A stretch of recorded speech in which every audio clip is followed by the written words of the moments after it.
New ইয়র্কের Manhattan থেকে আপনাদের সঙ্গে আছে আমি খালেদ মুহিউদ্দিন।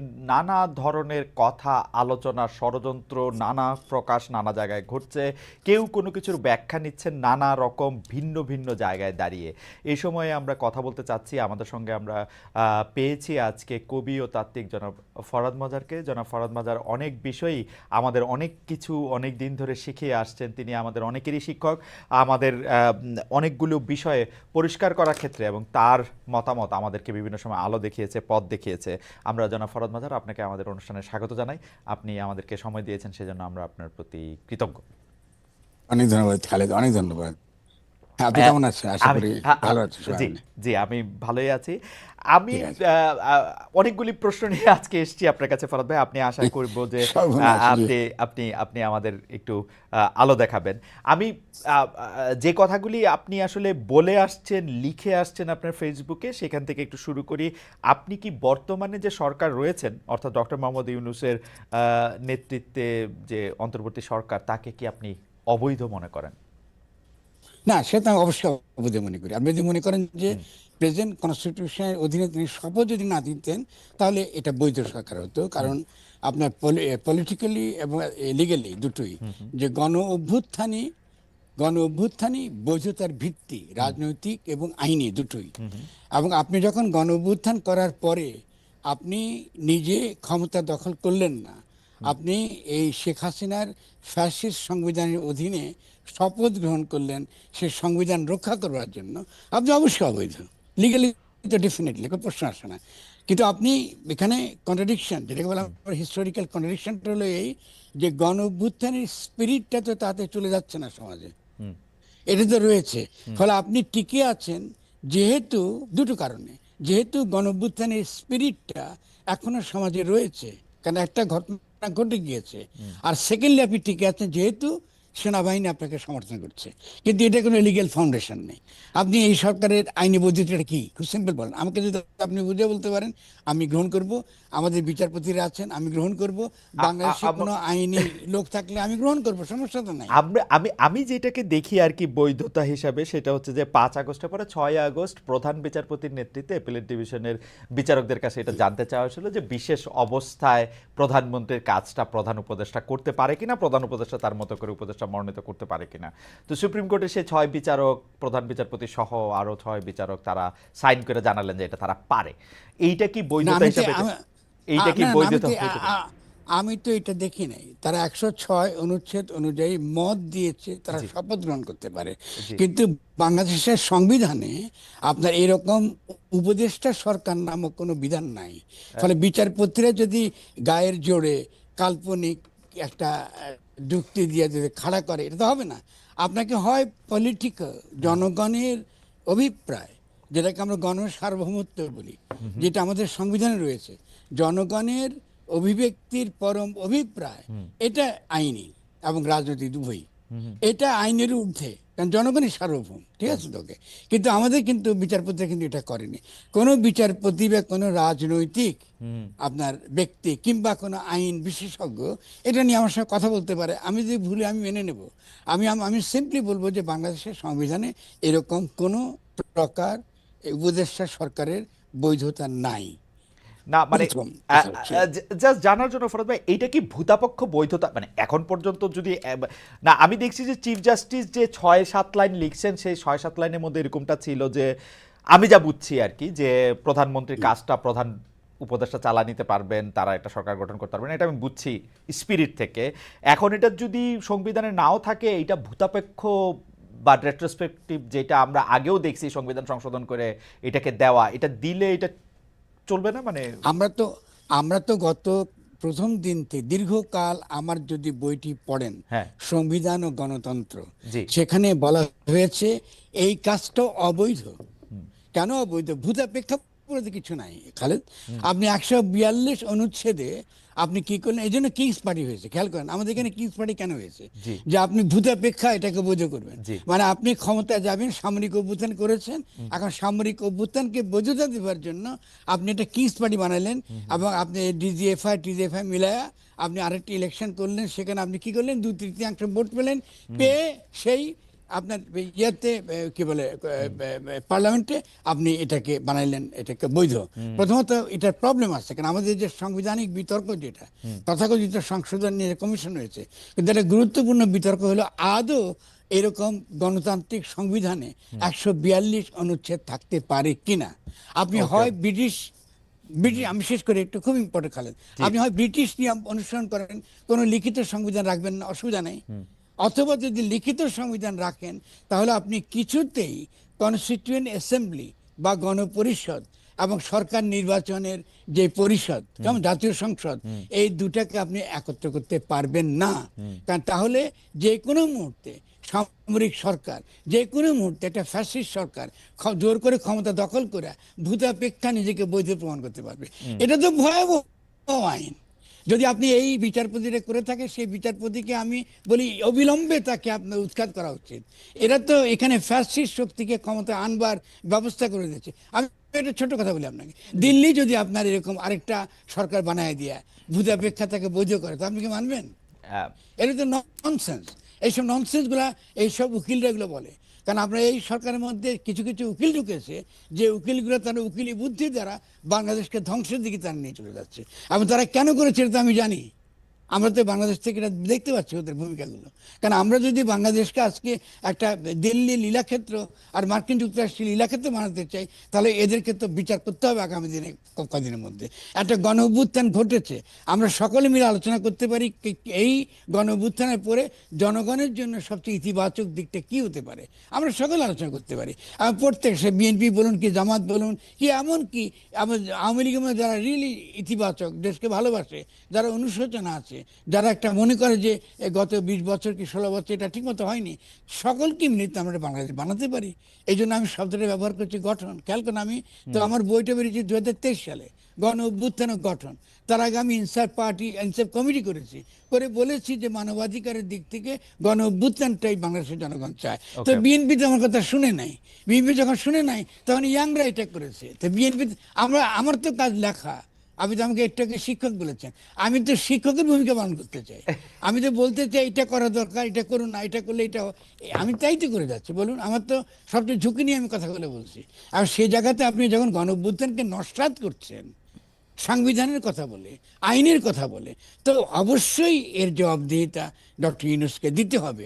এটার জন্য ওয়াকরুজ্জামানকে জবাবদিহি বাংলাদেশের জনগণের কাছে করতে হবে, এবং বিচারপতিকেও এটার জন্য জবাবদিহি জনগণকে করতে হবে। আমি থাকতে পারবো, হয়তো আমি দেখবো না ওটা, কিন্তু এই জবাবদিহি তাদেরকে করতে হবে। কারণ আপনি একটা অবৈধ সরকার এইভাবে আপনি রাখতে পারেন না। আপনি হয় পলিটিক্যালি এটাকে রিজলভ করেন, অথবা আপনি আইনিভাবে রিজলভ করেন। আপনি যে মনে করেন ঠিক আছে আপনি গণঅভ্যুত্থান হয়নি, আপনি গণঅভ্যুত্থানের বিরোধী অবস্থান নিয়ে, তো ফাইন, আপনি দেখান কোন কনস্টিটিউশনের মধ্যে আপনি এরকম একটা সরকার আপনি বৈধ করতে পারবেন। এটা তো চলবে না। আপনি তো জনগণের জীবন নিয়ে ছিনিমিনি খেলতে পারেন না খালেদ।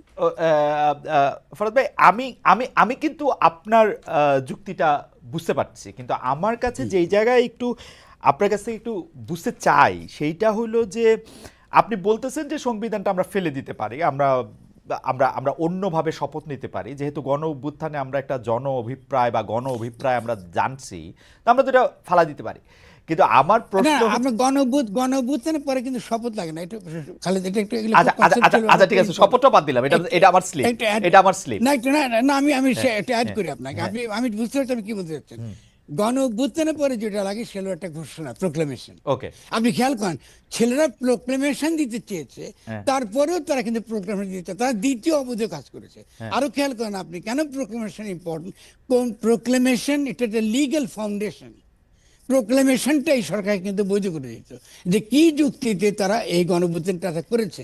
বলে এই সরকার অবৈধ সব দিক থেকে। শুধু তাই না, আরেকটা কথা খেয়াল করে কিরকম ভয়ানক কাজ করেছে তারা ছাত্রদেরকে তো আপনার ঘোষণা করতে দেয়ই নাই, এবং এখনো দিচ্ছে না।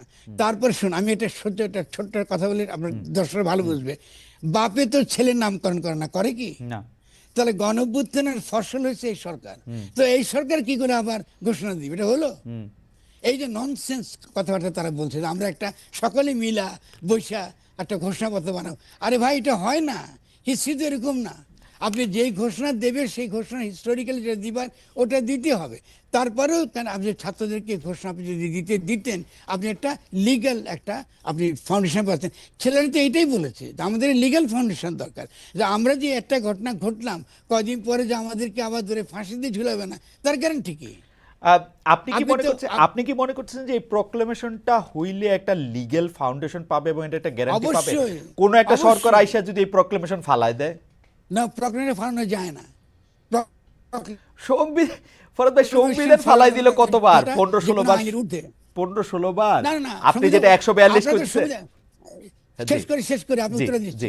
সংবিধান তো আপনি কখনোই লেখেনই নাই। হুম, আপনি যে 1972 সালে পাকিস্তানি সংবিধান লিখছেন, হুম, আপনি যে সংবিধান লেখার মানে কি লিগালি? আপনি স্বাধীন বাংলাদেশের জনগণের দ্বারা নির্বাচিত গণপরিষদের দ্বারা প্রণীত গঠনতন্ত্র। এটা লিগ্যাল, হিস্টোরিক্যাল, পলিটিক্যাল। আপনি ওটা করেন নাই। আপনি যাদেরকে পাকিস্তানের সংবিধান বানাবার জন্য পাঠিয়েছিলেন, তারা এসে দাবি করলো আমরা বাংলাদেশের সংবিধানে বানাবো। এটা মহা আনন্দের বিষয়। এটা তো অধিকার তো তাদের কেউ দেয় না। আপনি 1972 সংবিধান তো 72 সালের সংবিধান, কিন্তু 1972 প্রোক্লামেশন কিন্তু ভ্যালিড। প্রোক্লামেশন জনগণের অভিপ্রায়ের ভিত্তিতে হয়েছে এবং এটা মেনে নিয়েই আমরা যুদ্ধ করেছি এবং সেই প্রোক্লামেশনকে আন্তর্জাতিকভাবে মেনে নেওয়া হয়েছে। ওকে। ফলে আমরা কখনোই সংবিধান প্রণয়ন করি নাই। আ- আপনি এইটাও অনেকবার বলেছেন এবং আমরা দেখেছি 1972 সালে গণপরিষদ বিতর্কে কাছাকাছি কথা কিন্তু সুরঞ্জিত সেনগুপ্তও বলেছিলেন আসলে। এবং সুরঞ্জিত সেনগুপ্ত ছাড়াও অনেক তাত্ত্বিক বিভিন্ন সময় যখনই এটা নিয়ে আলোচনা হয়েছে তখন এটা নিয়ে কথা বলেছেন, আমরা এটা দেখেছি। আচ্ছা, আমি একটু আগাই, কারণ অনেকগুলি বিষয় নিয়ে আপনার সাথে একটু কথা বলতে হবে। সেই ক্ষেত্রে আমি একটু বলতে চাই যে আপনি কি এই জায়গায় কোনো গ্যাপ দেখেন? ধরেন সংবিধানটা অধীনে শপথ নিল না বা একটা সরকার গঠিত হইল, আইন হিসাবে তখন কোনটা মানা হইতো? মানে বাংলাদেশে যে রেগুলার আইন আছে, যেগুলি আসলে সো কল্ড সংবিধানের নামে যেগুলি এনাক্ট করা হয়েছে, সেগুলি দিয়েই কি চলতো? মানে একই সিআরপিসি থাকতো, একই একই প্যানেল কোড থাকতো? আমি খুব সহজ একটা ফর্মুলা দিয়েছি, আপনি ওটা আমার দেবেন। ওই যে আপনি একটু আবার একটু যদি কষ্ট আচ্ছা, করে বলেন। সেটা ছিল দুটা, একটা মাত্র আইন কথা বলতে হয়। সেটা হলো যে আমরা ক্ষমতা নিয়েছি জনগণের পক্ষে এবং আমরা জনগণের গণসার্বভৌমত্ব মানে পপুলার সভারেন্টিকে আমরা রিপ্রেজেন্ট করি। ফলে স্বভাবতই আমাদের হাতে সার্বভৌম ক্ষমতা এবং এখন থেকে দেশ আমাদের আদেশ অনুযায়ী চলবে বা ফরমান অনুযায়ী চলবে। কিন্তু যতক্ষণ পর্যন্ত, এটা হলো ইম্পর্টেন্ট প্রশ্ন, যতক্ষণ পর্যন্ত না আমরা নতুন গঠনতন্ত্র প্রণয়ন করতে না পারছি ততদিন পর্যন্ত বিদ্যমান আইনই চলবে। বিদ্যমান আইনই কার্যকরী থাকবে শুধুমাত্র যে সকল আইন আন্তর্জাতিক মানবাধিকারের সঙ্গে সংগতিপূর্ণ নয় সেসব আইনগুলো বাতিল হয়ে যাবে। খুব সিম্পল। আমি তো এই ফর্মুলা প্রথম দিন থেকে দিয়েছি। আপনি খুব সিম্পলি বলতে পারেন যে আমরা যে আইন আছে সেই আইন দ্বারাই চলবো যতদিন পর্যন্ত নতুন গঠন প্রণয়ন করতে না পারছি। কিন্তু আমরা শুধুমাত্র সেই আইনগুলো বাতিল হয়ে যাবে। যেমন ধরুন আপনি র্যাব বিলুপ্ত হয়ে যাবে, আপনাকে ডিজিটাল সিকিউরিটি অ্যাক্ট বিলুপ্ত হয়ে যাবে। যা কিছু আইন আন্তর্জাতিক মানবাধিকারের সঙ্গে এই সংগতিপূর্ণ নয়, ওটা আমাদের প্রধান বিচারপতি ঠিক করবেন যে কোনটা সংগতিপূর্ণ কোনটা অসংগতিপূর্ণ। একটা লাইনের ঘোষণার দ্বারা আপনি অতি সহজে একটা বৈধ সরকার গঠন করতে পারতেন। কিন্তু ডক্টর ইউনূস বারবার বলা সত্ত্বেও আমাদের কথা তিনি শুনেন না এবং দেশকে এখন 6 মাসের মুখে তিনি একটা মহাবিপদের মধ্যে ঠেলে দিয়েছেন। আচ্ছা, এটা খুব খারাপ কথা। আচ্ছা, এটা একটু জানার জন্য যে এই যে যারা এখন ক্ষমতায় আসেন, অর্থাৎ ডক্টর মোহাম্মদ ইউনূস বা যে উপদেষ্টা পরিষদ, তাদেরকে কে নিয়োগ দিত তৈলে, বা কে নিয়োগ দিয়েছে, বা কার মাধ্যমে তারা নিয়োগপ্রাপ্ত হইলেন? তখন তারা নিয়োগ পেতেন শুধুমাত্র গণ অভ্যুত্থানের পক্ষে যিনি ফরমান দিচ্ছেন। আপনি সামরিক আইন কি করে হয় খেয়াল করেন, সামরিক আইনে কে নিয়োগ দেয় খেয়াল করেন। ডক্টর ইউনূস সকল নিয়োগ দিতেন। এখন ডক্টর ইউনূস কিন্তু নিয়োগ দিচ্ছেন না, দিচ্ছে কিন্তু প্রেসিডেন্ট অথবা অন্য কেউ, কারণ তিনি তো প্রেসিডেন্টের উপদেষ্টা। তার তো আসলে কোনো লিগ্যাল ভিত্তি নেই। উনি যে কোনো নির্দেশ দিবেন তার তো কোনো কিছু, তার কোনো লিগ্যাল ভিত্তি নেই তার। আমি তিনি এতগুলো কমিশন করেছে, আমি খেয়াল করেন। আমি বলছি সংবিধান সংরক্ষণ করব, আবার আমি সংবিধান কমিশন বানিয়েছি। আরে তোমাকে সংবিধান কেমনে তুমি সংশোধন করবা? তুমি তো শপথই নিয়েছো সংবিধান রক্ষা করার জন্য, ঠিক না? রাইট। না ফরহাদ ভাই, একটু পিছন থেকে বুঝতে চাই, মানে ডক্টর মোহাম্মদ ইউনূসকে কে নিয়োগ দিবে তখন, বা কিসের ভিত্তিতে না, ডক্টর মোহাম্মদ ইউনূস নিয়োগ হলো? ডক্টর ইউনূসের নিয়োগ দেওয়ার দরকার তো নাই। আরে আশ্চর্য ব্যাপার, তিনি তো গণ সার্বভৌমত্বের প্রতিনিধি, তিনি জনগণের দ্বারা নির্বাচিত। ওকে। এটা আমি বারবার বলেছি, হ্যাঁ। তাকে রক্ত দিয়ে জনগণ নির্বাচিত করেছে।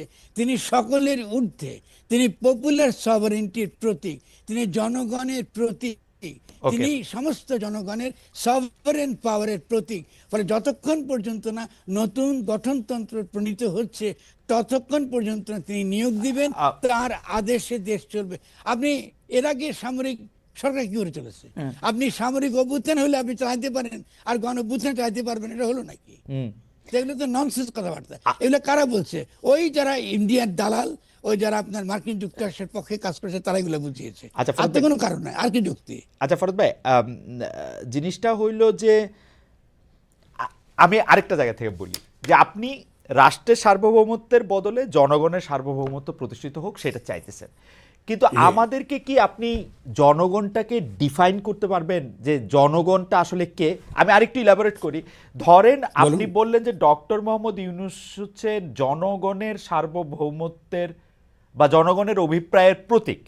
এইটা কি আসলে এখন না, এখন হয়তো আপনি চাইছেন, আমি চাইছি, ডক্টর মোহাম্মদ ইউনূস ছাড়া আমাদের কাছে কোনো অপশন ছিল না, কিন্তু 20 বছর পরে যখন এটা ক্রিটিক্যালি দেখা হবে যে কেমনে ডক্টর মোহাম্মদ ইউনূস এই চেয়ারটায় বসলেন, কেমনে উনি প্রতীক হইলেন, তখন কি আমি এটার ব্যাখ্যা দিতে পারবো আসলে? আরে গুড, অবশ্যই পারবেন। আপনি 71 সালে বাংলাদেশ স্বাধীন করেছেন কিভাবে? ওকে, খুব সিম্পল ব্যাপার। জনগণ যেটা করতে চায় সেটাই সার্বভৌম। জনগণই সমস্ত আইনের, তাদের সমস্ত অভিপ্রায় ব্যক্ত করবার তারাই একমাত্র ভিত্তি। ফলে গণতন্ত্র বলতে এই গণ সার্বভৌমত্ব বোঝায়।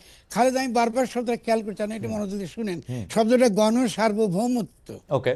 আপনি গণসাধারণ পপুলার সভারেন্টি, এটা যে কোনো লিটারেচার আপনি পড়বেন, আপনি এই শব্দটা খুঁজে পাবেন। এটা বলে পপুলার সভারেন্টি। যে কোনো ডেমোক্রেটিক স্টেটের ফাউন্ডেশনটা হচ্ছে পপুলার সভারেন্টি। জনগণের অভিপ্রায় আছে বলে, তার ভিত্তিতে সে দাঁড়ায় বলে সে আইনি ভাবে সিদ্ধ, এর বাইরে তার কোনো আইনি সিদ্ধতা নাই। ফলে আপনি স্বভাবতই এই আজকে থেকে 10 বছর, 20 বছর, 100 বছর পরে এটাকেই সিদ্ধ হবে, কারণ জনগণ এই গণ অভ্যুত্থান করেছে। এটা কি আপনার সংবিধান মেনে করেছে? তো জনগণই সত্য।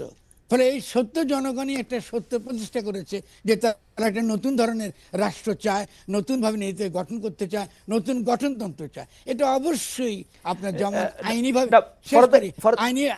এক মিনিট খালেদ, সরি, আইনিভাবে এটা যেমন শুদ্ধ, রাজনৈতিকভাবে যেমন সিদ্ধ, তেমনি ঐতিহাসিকভাবে সিদ্ধ। ঠিক যে কারণে 1971 সালেও আমরা সিদ্ধ, তার মানে আমরা অবৈধ। আমরা কি করে পাকিস্তান ভাঙলাম? আমরা কি করে পাকিস্তান সংবিধান মানলাম না? এটা যে কোনো দেশ সেটা হতো। কি করে ফরাসি বিপ্লব হলো? আপনি প্রত্যেকটা বিপ্লব দেখেন না, কি করে ইরানের বিপ্লব হলো, ওরা কি করে সিদ্ধ হলো? পৃথিবীতে যে কোনো দেশে জনগণ যখন এটা ঘটায় তখন সেটা আইনের ঊর্ধ্বে। এটাকে কখনো সাংবিধানিক ধারাবাহিকতা বা সংবিধানের নামে এটাকে আবার ঢুকে ফেলে না। কোথাও পৃথিবীতে ইতিহাসে এই ঘটনাগুলো ঘটে নাই। এটাকে আমি বলেছিলাম সাংবিধানিক প্রতিবিপ্লব। ফলে বাংলাদেশে 8 তারিখে একটা সাংবিধানিক প্রতিবিপ্লব হয়েছে। এটা আমাদেরকে মনে রাখতে হবে। এটার কাফফারা, এটার ক্ষতি আমাদেরকে কিন্তু দিনের পর দিন, প্রত্যেকটা দিন এটা দিতে হবে। এবং আগামী দিনে যে বিশৃঙ্খলা তৈরি হবে, আগামী দিনে বাংলাদেশ যত বেশি রকম এই বঙ্গোপসাগরের দিকে ডুবতে থাকবে, তার জন্য এই প্রথম দিনের যে পাপ, যে আদি পাপটা আমরা করেছি, সে আদি পাপের মূল্য আমাদেরকে দিয়ে যেতে হবে। আমি এটার জন্য ডক্টর ইউনূস থেকে আরম্ভ করা যারা এখন ক্ষমতা আছে প্রত্যেকে তার জন্য দায়ী থাকবে। ক্ষমতা এখন কারা আছে ফরাদ ভাই? এটা একটা খুব জনপ্রিয় একটা প্রশ্ন আমরা শুনি যে ক্ষমতা, অনেকে বলে থাকেন যে পুরো উপদেষ্টা পরিষদ পরিচালিত হচ্ছে আপনার দর্শনে, অনেকে বলেন আপনি আসলে নানাভাবে নানা জায়গায়, তো সেইটাও একটু বুঝতে চাই। আর আরেকটু যদি ইলাবোরেট করেন, মানে আমার অজ্ঞতা ক্ষমা করবেন, কিন্তু আরেকটু যদি ইলাবোরেট করেন, মানে আমরা এই জনগণটাকে কোনো কি আকৃতি, প্রকৃতি, স্বভাব, লিঙ্গ, বৈচিত্র্য কোনো কিছু দিয়ে কি আমরা আসলে মাপতে পারবো? মানে আগামীকাল যদি কোনো একটা জনগণ ঠিক করে যে বাংলাদেশে কোনো বইমেলা হবে না, বাংলাদেশে কোনো ধরা যাক যে বাংলাদেশে কোনো ঈদের নামাজ হইতে পারবে না, কোনো একটা জনগণ যদি ঠিক করে, এই জনগণটা আসলে আমরা কিভাবে মাপবো? বা সরকার, আমি উত্তর দিচ্ছি, আপনি একটু খুব খুব ভালো প্রশ্ন। জনগণটা ডিফাইন হয় ওই বিশেষ রাজনৈতিক মুহূর্ত এবং সংগ্রামের ভিত্তিতে।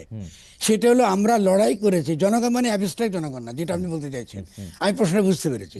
ফলে আমি কিন্তু আমার বইটা যদি আপনি পড়তেন যে গণ অভ্যুত্থান ও গঠন, এখানে পরিষ্কার ব্যাখ্যা করেছি জনগণ মানে বাংলাদেশের এই আমরা যে 2024 সালে, সেটা হলো আমরা একটা ফ্যাসিস্ট শক্তির বিপরীতে আমরা জনগণ যারা লড়াই করেছি ফ্যাসিস্ট শক্তির বিরুদ্ধে, বিদ্যমান সংবিধান এবং বিদ্যমান রাষ্ট্র ব্যবস্থার বিরুদ্ধে যারা লড়েছে এবং এই রাষ্ট্র ব্যবস্থা যারা ক্ষমতাসীন তাদেরকে উৎখাত করেছে, তাদেরকে জনগণ বলা হয়। জনগণ মানে অ্যাবস্ট্রাক্ট কিছু না।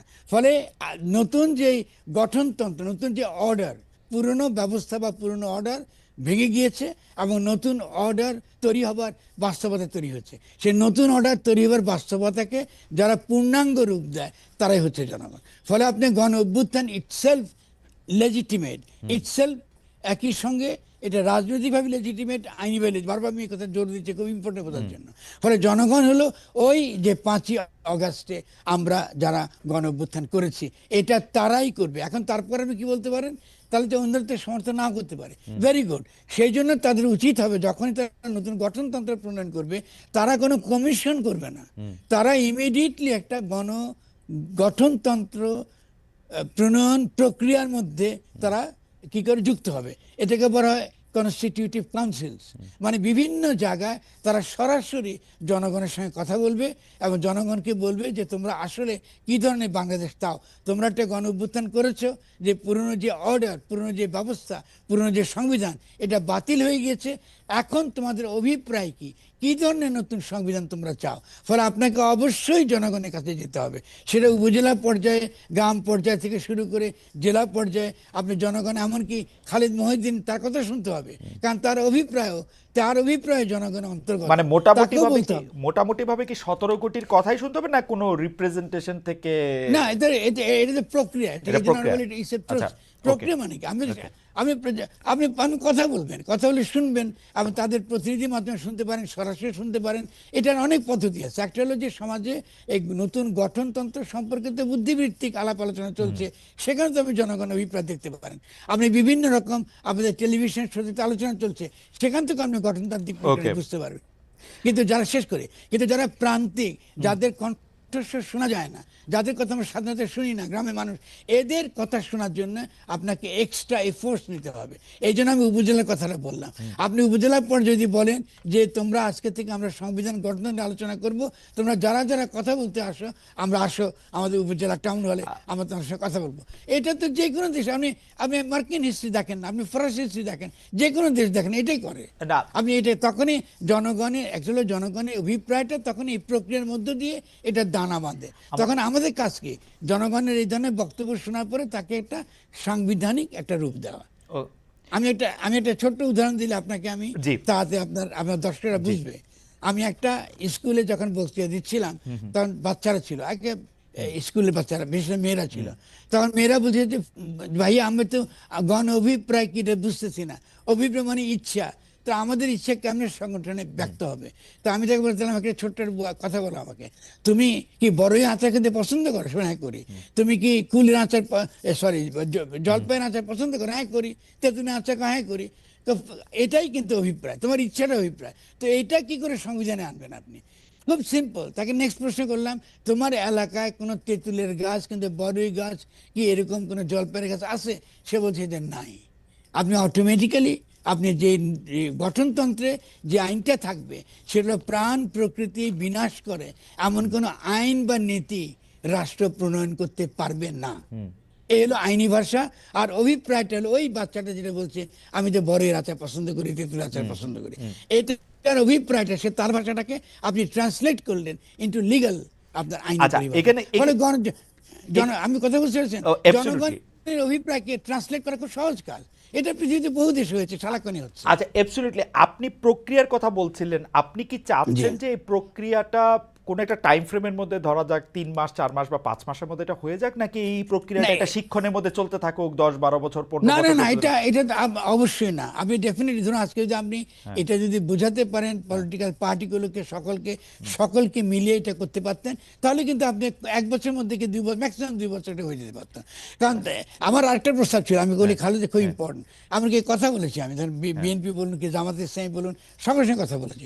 আমি বলেছি আপনাদের তো ক্ষমতার বাইরে থাকার দরকার নেই, আপনারা যদি প্রিন্সিপালটা অ্যাগ্রি করেন তো আপনারা এখনই একটা গার্ডিয়ান কাউন্সিলের মতন, আপনি বলেছি একটা, আমার কনসেপ্ট হচ্ছে রিকনস্টিটিউশন অ্যান্ড রিকনসিলিয়েশন কাউন্সিল, মানে রিকনসিলিয়েশন এবং কনস্টিটিউশন কাউন্সিল, এই যে আপনি পুনর্গঠন একটা যে পরামর্শ সভা, তাদের কাজ হতো যে এই সরকারটা অন্তর্বর্তী সরকারের গার্ডিয়ান হিসেবে কাজ করা, তারা ঠিকমতো কাজ করতে পারছে কিনা এই কাজটাকে এক্সপেডিট করা, বিভিন্ন মন্ত্রণালয়গুলো ঠিকমতো কাজ করতেছে না এটাকে এক্সপেডিট করা, তো আমরা ওদেরকে নিয়ে তো আমরা সরকার গঠন করতে পারতাম।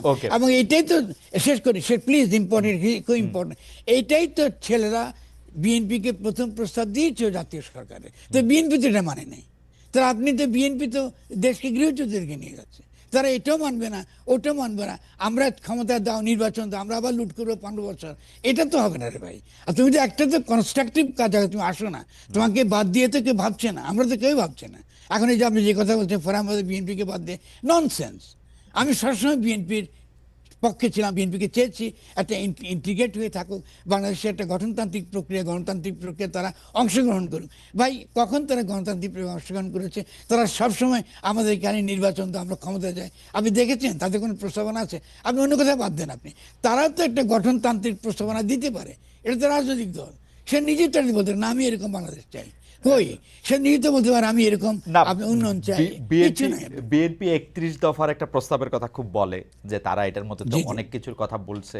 আরেকটা কথা তারা খুব বলে যে আমরা যে আন্দোলন করছিলাম, যেটা জুলাই আগস্ট আন্দোলনের আগেও 15-17 বছরের যে আন্দোলনের লিগেসি, সেটার মধ্যে তো অবশ্যই একটা ছিল যে জনগণের অভিপ্রায়টা আমরা ভোটের মাধ্যমে বুঝতে চাইছি, জনগণের অভিপ্রায়টার কথা আমরা বলতে চাইছি। হাসিনা যেহেতু 3টা সরকারের 3টা ভোট আসলে করতে দেয় নাই, তো এখন ভোটটাই সবার আগে করা উচিত না? জনগণ আসলে কি চায়? না আরে ভাই, ভোটের অভিপ্রায় কিন্তু অভিপ্রায় বলে না, এটা ননসেন্স বলে এগুলো।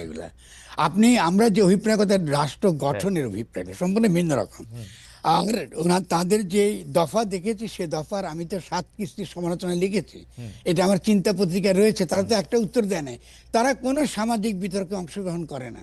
ফলে আপনি খালি ভোট দাও, আমার ভোটের অধিকার চাই। আরে ভাই আমার তো খাওয়ার অধিকার আছে, আমার তো পরিবেশ রক্ষার ব্যাপার আছে, আমার নদীর থেকে দখল মুক্তের অধিকার আছে, আমার সমুদ্রকে বিষাক্ত করছে তার অধিকার আছে, আমার স্বাস্থ্য রক্ষার অধিকার আছে। কিন্তু ফরদ ভাই আপনার কাছে কি মনে হয় না যে আপনি প্রাণ আর প্রকৃতিকে বাঁচানোর জন্য বা প্রাণ আর প্রকৃতি ধ্বংস করতে পারবেন না বলে যে আইন করতে চাইতেছেন আজকে থেকে, তো না এইটা আপনার 30-40, আমি জানি না আরো কত বছর, কারণ মানে এটা আপনার কত বছরের রাজনীতি কবিতা লেখার পাশাপাশি এইটা আপনার কত বছরের এটার অভিপ্রায়।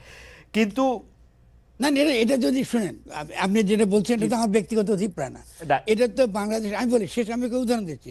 বাংলাদেশে 67% এটা বলে NCD, non communicable disease, cancer থেকে আরম্ভ করে বিভিন্ন রকম অসুখ, 10টা লোকের মধ্যে 7টা লোকই আপনি এই প্রকৃতি ধ্বংস হওয়ার কারণে সে অসুস্থ হয়ে পড়ছে।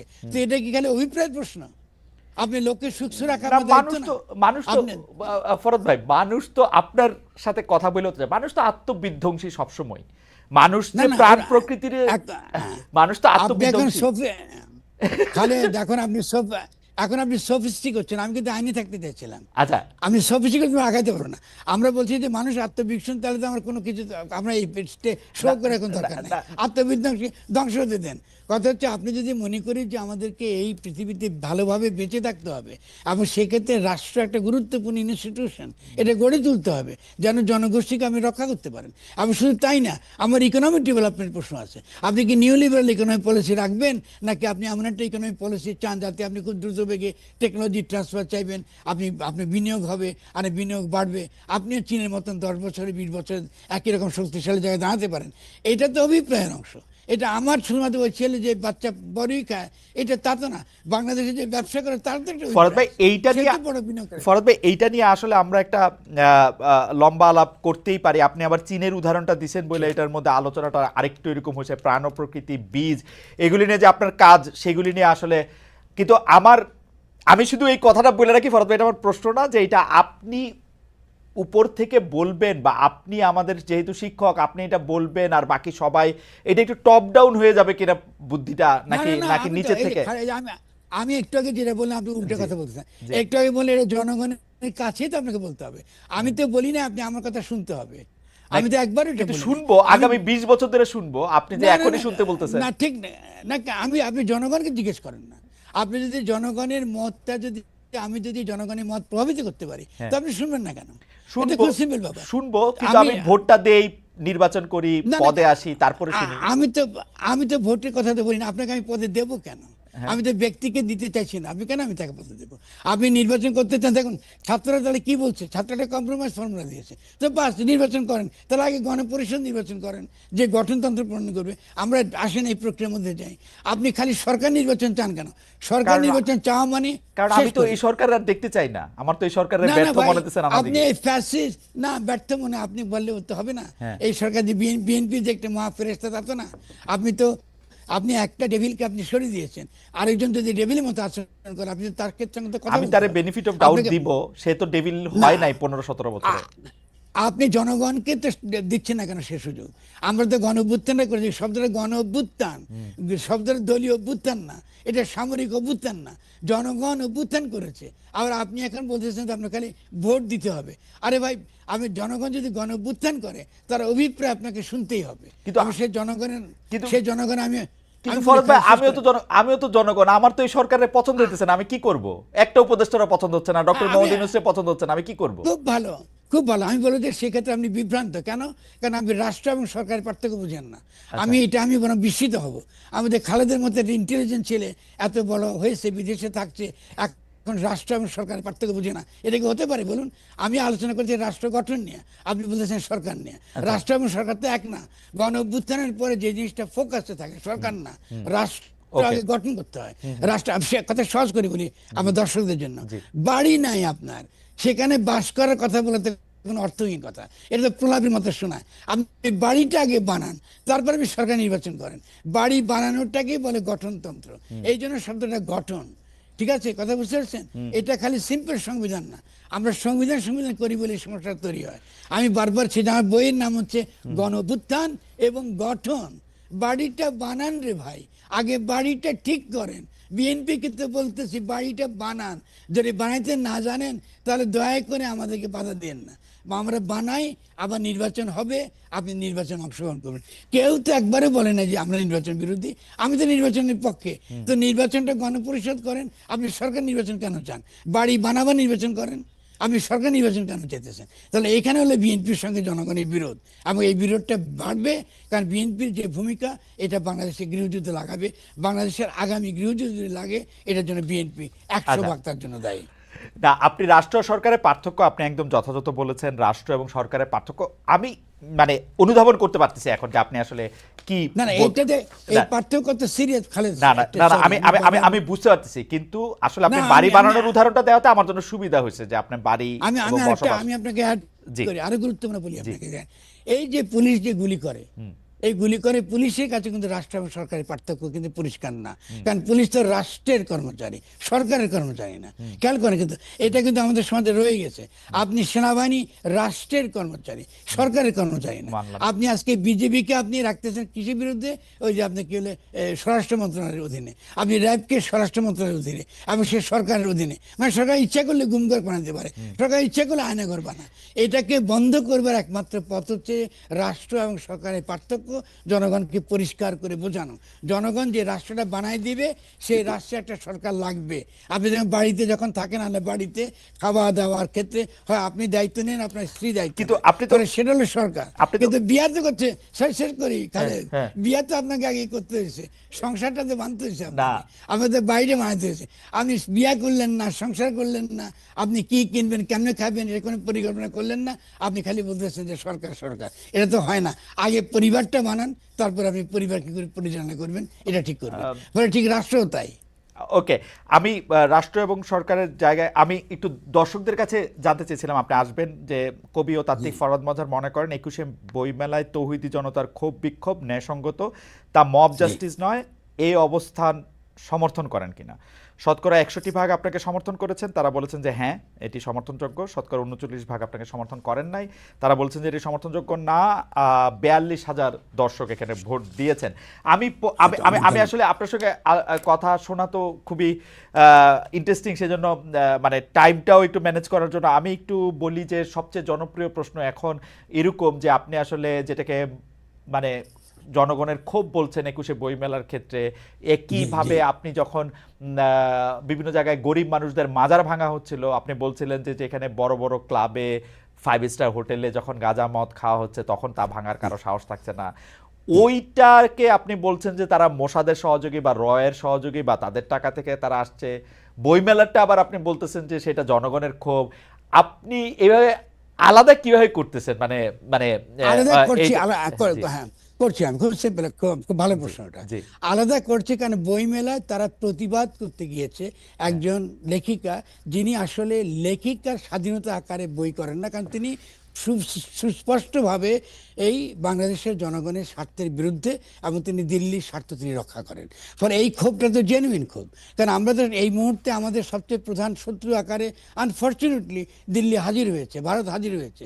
আমরা এটা চাই না, কিন্তু তারই পক্ষে, বিজেপির পক্ষে, হিন্দুত্ববাদীদের পক্ষে তিনি লিখছেন, এবং পুরো গণ অভ্যুত্থান ব্যাপী তিনি জনগণের এই গণ অভ্যুত্থানের বিরুদ্ধে তিনি লেখালেখি করেছেন। ফলে তার বইয়ের বিরুদ্ধে বা তার বিরুদ্ধে ক্ষোভ প্রকাশ করাটা স্বভাবতই এটা ক্ষোভ। কিন্তু ফরদ ভাই, বইয়ের বিরুদ্ধে ক্ষোভ এইটা না যে আমি ওর বই কিনলাম না, পড়লাম না। বইয়ের বিরুদ্ধে ক্ষোভ কি প্রকাশককে মার দেয়া? প্রকাশককে মানতে না, আপনি তো ভুল করছেন। প্রকাশক আবার মার দিচ্ছে, তারা তো আপত্তি করতে, আপনি পুরো ভিডিও দেখেন না? তাহলে না দেখছি, মানে না আমি বলি এই যে স্লোগান দেওয়া, তাকে এখান থেকে তারাই দিতে হবে, তাকে বকা দিতে হবে, তাকে গালি দিতে হবে, পুলিশ দিয়ে সেটা করতে হবে না। ধরেন তসলিমা নাসরিন খারাপ লেখক, তসলিমা নাসরিনটা তো আমি পড়ি না, আমার তো কোনো অসুবিধা নাই। আবার আপনার কাছে না শিখলাম ফরদ ভাই, সবার কথাই তো শুনতে হবে। না না, আপনি এখানে বিরাট ভুল করতেছেন। আচ্ছা বলেন বলেন। আমি তো তসলিমা নাসরিনের নামও নিই নাই। জি, আমার কাছে তসলিমা নাসরিন কি লেখক কি লেখক না, ইররিলেভেন্ট। আমার কাছে পুরো দেশের এখনকার জন অভ্যুত্থানের পরে এই যে গণ সার্বভৌমত্বের কথাটা বলছি, এই গণ সার্বভৌমত্বের চ্যালেঞ্জ আকারে আসছে দিল্লি, চ্যালেঞ্জ আকারে আসছে আপনার দিল্লির এজেন্ট এবং বাংলাদেশের জনগণের সমস্ত দুশ্মন সকলে, ইনক্লুডিং ট্রাম্প কি যে কেউ, সে আমার শত্রু, দুশ্মন। পরে কেন আমি তাকে লেখিকার স্বাধীনতার নামে আমি আসলে এই ধরনের শক্তিকে আমার দেশের ভিতরে ঢুকতে দেব? আমি তো মনে করি এটা অবশ্যই এজেন্সিগুলোর বিরাট ধরনের ব্যর্থতা। এটা তো হতে দেওয়া উচিত না। এটা তো ডেফিনেটলি একটা জাতি জনগোষ্ঠীর সঙ্গে এটা নিয়ে বিশ্বাসঘাতকতা করছেন, যখন একটা জনগণ এটা ক্ষোভ জানাতে গেছে যে এটা তো হতে পারে না। একটা আমার শুধু তাই না, বই দিক থেকে এটা দেখো, এটা অতীব মূল্যবান একটা ভালো বই, তাও তো নয়। কিন্তু আপনি গিয়ে কি করেন, আপনি সেখানে জয় বাংলা স্লোগান দিলেন এবং গিয়ে ছেলেদের গালে আপনি থাপ্পড় মারলেন। তা আপনি তো এটাকে আবার বলতেছেন আরে ভাই আমি দেশটা চালাবো কি করে, আমার দেশকে। ফরদ ভাই আমরা একটা একটা করে কথা আসি। ফরদ ভাই, ও হচ্ছে হিন্দুত্ববাদের কথা বলে, ও বিজেপির স্বার্থ দেখে ও এটা নিয়ে একটা বই লেখছে। তো এই কথা তো গত 17 বছর ধরে হাসিনা কতবার বলে আসছে, মানে ওই স্বার্থ দেখা, ওই বলা, কিন্তু হাসিনা তো থাকতেই পারে নাই। মানে এই শক্তিটারে আমি আপনাকে উত্তর দিচ্ছি খালেদ। জি, আপনি তসলিমার বই বাংলাদেশে কি আর কোথাও বিক্রি হয় না? হ্যাঁ হ্যাঁ হয়। হ্যাঁ। আপনি ওখানে গিয়ে কে তসলিমার বিরোধিতা করছে? করে নাই। আপনি 21শে বই মেলা আপনি ভুলে গেছেন। 21শে বই মেলা ইজ ভেরি ইম্পর্টেন্ট। এটা আমাদের রাজনৈতিক সত্তার সঙ্গে যুক্ত, এটা আমাদের পলিটিক্যাল এক্সিস্টেন্সের সঙ্গে যুক্ত। আপনার কথা শুনলে মনে হয় বাংলাদেশ ভাঙা ভুঙ্গা এখন আমি ইন্ডিয়ার সঙ্গে যুক্ত হয়ে যাই। এগুলো তো চলবে না রে ভাই। আমি কিন্তু উল্টা কথা কইতেছি ফরদ ভাই। আমার কাছে মনে হয় যে আপনি বলতেছেন যে বইয়ের একটা মানে আমি বিচার করবো যে হ্যাঁ এটা এটা এটা ইন্ডিয়ার পক্ষে যাইতেছে, সেই জন্য আমি গিয়ে এটা প্রতিবাদ জানাই আসবো। না, আপনি যেখানে যেটা আপনার যেটা একটা মেলা, যেটা সিম্বলিক্যালি আপনার জনগণের কথা, জনগণের স্বার্থ রক্ষা করার বিষয়, সেখানে তো এই বই প্রচার করার জন্য আমি মেলা করি নাই। এই বই কি আর প্রচার হবে? আপনি আমি যে এখন কি আমি আপনাকে বলবো আপনি এটা আমি ভারতীয় এজেন্ট, এটাকে বলে ভালো লাগবে? না আপনি কেন আমাকে ভারতীয় এজেন্ট বলবেন? আপনি না গতকাল বললেন যে কাউরে ট্যাগ দেয়া যাবে না, আমারে কেন ভারতীয়? আমি তো বুঝতে চাইছি আপনি আজকে কালকে যদি জি বলেন। আমি উত্তর দিচ্ছি আপনাকে। জি বলেন। আপনি যদি আপনি একটা গণ অভ্যুত্থানের বিরোধী, আপনি গণ অভ্যুত্থানের বিরোধী অবস্থান নিয়েছেন আগাগোড়া। আপনি আগাগোড়া বিরোধী অবস্থান নেওয়ার মধ্য দিয়ে আপনি অবশ্যই এই জনগণের যে অভিপ্রায়ের কথা বলেছি, আপনি সেই অভিপ্রায়ের বিপরীতে আপনি দাঁড়িয়েছেন। এই ব্যাপার সত্যকে আড়াল করবার জন্য আপনি লেখকের স্বাধীনতার তর্কটা তুলছেন, এটা আরো মারাত্মক। ওকে। আমরা তো লেখকের স্বাধীনতা আলাদা জিনিস, লেখকের স্বাধীনতা রক্ষা করবো, সেই কারণে তসলিমা নাসরিনের বই বাংলাদেশে বন্ধ হয়ে যাক এটা আমি বলবো না। হ্যাঁ। যারা পড়ে তারা পড়ছেন, আমরা কেউ কেউ বলেছি যে তসলিমার বই বন্ধ করে দিন, বা ওরা কি গিয়ে কোথাও কোনো অন্য কোনো লাইব্রেরিতে গিয়ে এই বই তুলে দিয়ে এটাকে বলা হয়েছে। আপনি 21-এর বইমেলায় একটা যখন আপনি একটা বই দোকানকে আপনি অনুমতি দিয়েছেন, স্বভাবতই আপনার একটা নীতি থাকা দরকার। নীতিটা কি? জনগণের স্বার্থের সঙ্গে সংগতিপূর্ণ বইগুলো প্রচার করা। ফরহাদ ভাই, আমি প্রশ্নটা একটু সরল, আপনি শেষ করেন, আমি একটু সরলভাবে করি যে ফরহাদ ভাই, তাহলে কি আপনি মনে করেন যে ধরা যাক আপনি আমাকে মনে করেন, আমি আপনার থেকে সর্বতভাবে আগে ক্ষমা চাই নিলাম, আপনি এটার প্রশ্ন হিসেবেই দেখেন, আমার মতামত হিসেবে দেখেন না। আপনি কি এটা মনে করেন না যে গণ অভ্যুত্থানের বিরুদ্ধে যদি কেউ লিখে, সে সে কি আর লিখতে পারবে না জীবনে বাংলাদেশে, বা বইমেলায় বই প্রকাশ করতে পারবে না? আমি গণঅভ্যুত্থানের বিরুদ্ধে বহু লোক লিখছে, ওকে, বাংলাদেশে এখনো লেখা হচ্ছে। জি, আমরা তো তার বিরুদ্ধে কিছু বলছি না। আপনি যখন ওদেরকে, ওরা আপত্তি যখন করছে, আপনি তখন তাদেরকে কি বলতেছেন? মব বলছেন। আপনি তাদের ক্ষোভটাকে আপনি আনেন নাই। আপনি তো বলতে পারতেন, আলোচনা করতে পারতেন, আপনি সেটা না করে আপনি এটাকে মব বলে আপনি তাকে চিহ্নিত করছেন। আমি ওটারই প্রতিবাদ করছি। আমি তো বলি নাই, আমি তো এর আগে দেখুন, তসলিমা নাসরিনের বইটা বন্ধ হোক বা ওখানে বিক্রি না হোক, এটা তো আমি বলি নাই। আমি বলেছি আপনি যখন এটা করেছে, আপনাকে জনগণ যখন ক্ষোভ প্রকাশ করতে গেছে, এটাকে আপনি মব বলছেন, এটার আমি আপত্তি করেছি। ফলে আমার মনে হয় আমার ওকে ওকে ওকে, তাহলে এইবার আমি বুঝতে পারছি। আমি যতদূর দেখলাম ওইখানে লোকজন গিয়ে বলতেছেন যে আগে তুমি মাপ চাও, আগে তুমি কানে ধরো, তাহলে আপনি মনে করেন যে ওইটা ঠিক আছে, যে কেউ ওকে বলতে পারে যে তুমি এটা করছো, এটা এই বই তুমি এখানে বেচতেছো, তুমি এখন কানে ধরতে হবে, তোমার এখন মাপ দিতে হবে। আমি বলি কানে ধরা, মাপ ধরা, এটা কিচ্ছু আমি কিছু বলি না। এটাকে আমি নিন্দা করতাম জানলে। কারণ কাউকে কানে ধরা, কাউকে শাস্তি দেওয়া, এটা ডেফিনেটলি আমি ভিডিওতে তাই দেখলাম যে কানে ধরতে বলতেছে। না, ঠিক আছে, ভেরি গুড, ভেরি গুড। আমি এটা সমালোচনা, সেটা ভিন্ন তর্কের বিষয়। আমরা তর্ক বলছি, আপনি আমার দেখেন পোস্টটা পড়েন, লেখকের স্বাধীনতার নামে জনগণের ক্ষোভকে যখন আপনি দমন করতে চেষ্টা করেন, আপনি আসল তর্কটাকে আপনি আড়াল করে ফেলেন। আসল তর্কটা জনগণের ক্ষোভ প্রকাশ করার অধিকার তার রয়েছে, আবার সে ক্ষোভ সে প্রকাশ করতে গেছে, তাকে আপনি মব বলছেন। এটা তো না, কি বলা উচিত ছিল? এটাই কি বলা উচিত ছিল? আপনি খুব শোনা উচিত ছিল, আপনি বই শোনানো উচিত ছিল, অথবা আপনি নীতিগত বোঝানো উচিত ছিল যে ভাই আমরা তো এটা 21শে বইমেলা, এটা সকলের বই আমরা এখানে প্রকাশ করি, বা কিছু একটা। আপনাকে কথা শুনতে দিতে হবে, কেন বাংলা একাডেমি নিজেরও নীতি ছিল এমন কোনো বই আপনি ওখানে প্রচার করবেন না যেটা অবশ্যই 21-এর সংবিধানের বিরোধী। ফরহাদ ভাই, আমি আমি আমি আমি আপনার একজন, এটাকে কি বলে, আমি এই পলিটিক্যাল পার্ট থেকে না, কিন্তু অন্য জায়গায়, কারণ ওগুলি আমি একটু, যেহেতু আমার বুদ্ধিশুদ্ধি কম, আমি একটু কম বুঝি, কিন্তু আমি আপনাকে পড়ি, আমি আপনাকে একটা লম্বা সময় ধরে আপনাকে পড়া, তো আমি এই জীবনে কোনোদিন এরকম পাইলাম না যে আপনি কোনো লেখারে কোনো একটা নীতিমালার মধ্যে দিয়ে নিতে চান, এরকম আমি জীবনে বুঝি নাই ফরহাদ ভাই, যে এটা বাংলা একাডেমি নীতিমালা হোক, ধর্মীয় নীতিমালা, কিচ্ছুর মধ্যে দিয়ে আপনি নিতে চান, এটা আমার জীবনে মনে হয় নাই। না, কেন নিতে যাবো না? আমি তো লিবারেল না, দীক্ষার সন্দেহ নাই, আমি তো জনগণের পক্ষে কথা বলি। ফলে লিবারেলিজমের সঙ্গে তো আমার বিরোধ থাকবে। আমি নিতে চাইবো না কি জন্য? আপনি আমাকে ডেফিনেটলি জনগণের পক্ষের নীতিত্বের পক্ষেই লড়তেছি আমি। এখন যারা এই জনগণ সংখ্যাগরিষ্ঠ জনগণ, তাই তো ডেফিনেটলি সাধারণ মানুষ, যারা যাদের আমরা বলি না, যাদের কথা আমরা শুনতে চাই না, অর্থাৎ 90%, দমন করি, অর্থাৎ 90% ডেফিনেটলি 90% মানুষ। তাইলে আপনি 90% মানুষ যেইটা যে সময় যে সিদ্ধান্ত নিবে, ওই সিদ্ধান্তটার পক্ষে আপনি থাকতে চান, আপনার ব্যাপারটা হচ্ছে এরকম। এবং এইটার জন্য যে কোনো না, আমি আপনি আমাকে আবার, আমাদের তো যে কোনো জিনিসের একটা ইউনিভার্সাল প্রিন্সিপাল থাকা দরকার। ইউনিভার্সাল প্রিন্সিপালটা হচ্ছে যে একটা জনগোষ্ঠীর তার কিছু সঙ্গত ক্ষোভ বিক্ষোভ থাকবেই, ঠিক আছে না? সে ক্ষোভ বিক্ষোভকে আপনার শোনা এবং তার প্রতি সুরাহা করা, তার ক্ষোভ বিক্ষোভ সবসময় যে আপনার সঙ্গত, এটা তো আমি একবারে দাবি করিনি। কিন্তু ক্ষোভ বিক্ষোভ শোনাটাই হচ্ছে রাষ্ট্রের কর্তব্য, ক্ষোভ বিক্ষোভ শোনাটাই আমাদের কর্তব্য। কিন্তু আপনি ক্ষোভ বিক্ষোভ না শুনে আপনি যখন মব দিয়ে ট্যাগ দেন, তখন এটা হয়ে যায় বিপজ্জনক। আপনি যে মব দিয়ে ট্যাগ দিবেন কি জন্য? আপনি যদি মনে করেন, আপনি যদি তখন সে গিয়া ওকে কান ধরতে বলছে, আপনি না তুমি এটা করতে পারো না, এটা বিচার করার অধিকার তোমার নাই। তুমি বাংলা একাডেমি আছে, তার প্রশাসন আছে, সেখানে গিয়ে তুমি নালিশ করো। That is the different thing altogether. কিন্তু আজকে সকলে মিলা তথাকথিত সেকুলাররা হঠাৎ করে ঝাঁপায় পড়ছে যে আজ এই মাদ্রাসার ছেলে, এর আগে দেখেছি আমরা মাদ্রাসার ছেলে দেখলে এরা সব জঙ্গি, মাদ্রাসার ছেলে দেখলে এগুলো সব আপনার এটা তো হতে পারে না। এই ধরনের ট্যাগিংটা তো খুব খারাপ। না না, শুধু আপনি তো এটা মাদ্রাসার ছেলে, তর্কের জায়গা নেই। মাদ্রাসার ছেলে দেখলে জঙ্গি তো ব্যাপারটা এরকম না। আপনাকে তো এইটাও লিখতে হচ্ছে যে আগে যেমন এরকম একটা ট্যাগ দেওয়া হইতেছে, এখন একটা হিন্দু দেখলেই সে ভারতের দালাল, Correct. একটা মন্দির দেখলে Exactly. একটা, একমত, ওইটাও তো আপনারে বলতে একমত। হইতেছে আসলে। হচ্ছে মানে তো, মানে হচ্ছে, এবং এটাতে- এবং ক্রমাগতভাবে আপনার এটা বলতে হচ্ছে তো হচ্ছে, আমার। অনেক মানুষের নিন্দা সহ্য করতেছে, কিন্তু আপনি এটা স্পষ্ট বলতেছেন যে আগে যেমন অবশ্যই, ওদেরকে ট্যাগ দেওয়া হয়তো, এরকম ট্যাগ এখন হিন্দুদের দেওয়া হচ্ছে। আপনি যখন Definitely. আপনি যখন চিন্ময়ের ইয়া দাবি করলেন, যে বললেন যে না ওকে, আপনি আমি আমি আমি একটা অনুষ্ঠান দেখতেছিলাম কালকে আপনাকে নিয়ে দেখার সময়, আপনি বিএনপির জহিরুদ্দিন স্বপনকে জিজ্ঞেস করতেছেন যে আপনারা এই মামলাটা এখনো কেন তুলে নেন নাই, এবং আপনারা কি কারণে তাকে এরকম একটা মামলা দিয়ে রাখছেন, তার কথা আপনি শোনেন, সে কিভাবে গেছে সেটা আপনি শোনেন, তখনও আপনাকে এই ব্যাপারগুলি আপনি কেমনে দেখেন? এইটার সাথে আমি যে সেকেন্ড যে পার্টটা করছিলাম, যে আপনি যখন মাজার ভাঙতে গেল, মাজার ভাঙা হইলো, এবং যেটাকে আপনি গরিব মানুষের মাজার বললেন, তখন এটার জি। এইটা জনগণের ক্ষোভটা, তখন এটা আপনি আসলে কেমনে দেখছেন, মানে এটা আলাদা কেমনে করতে পারছেন আর কি?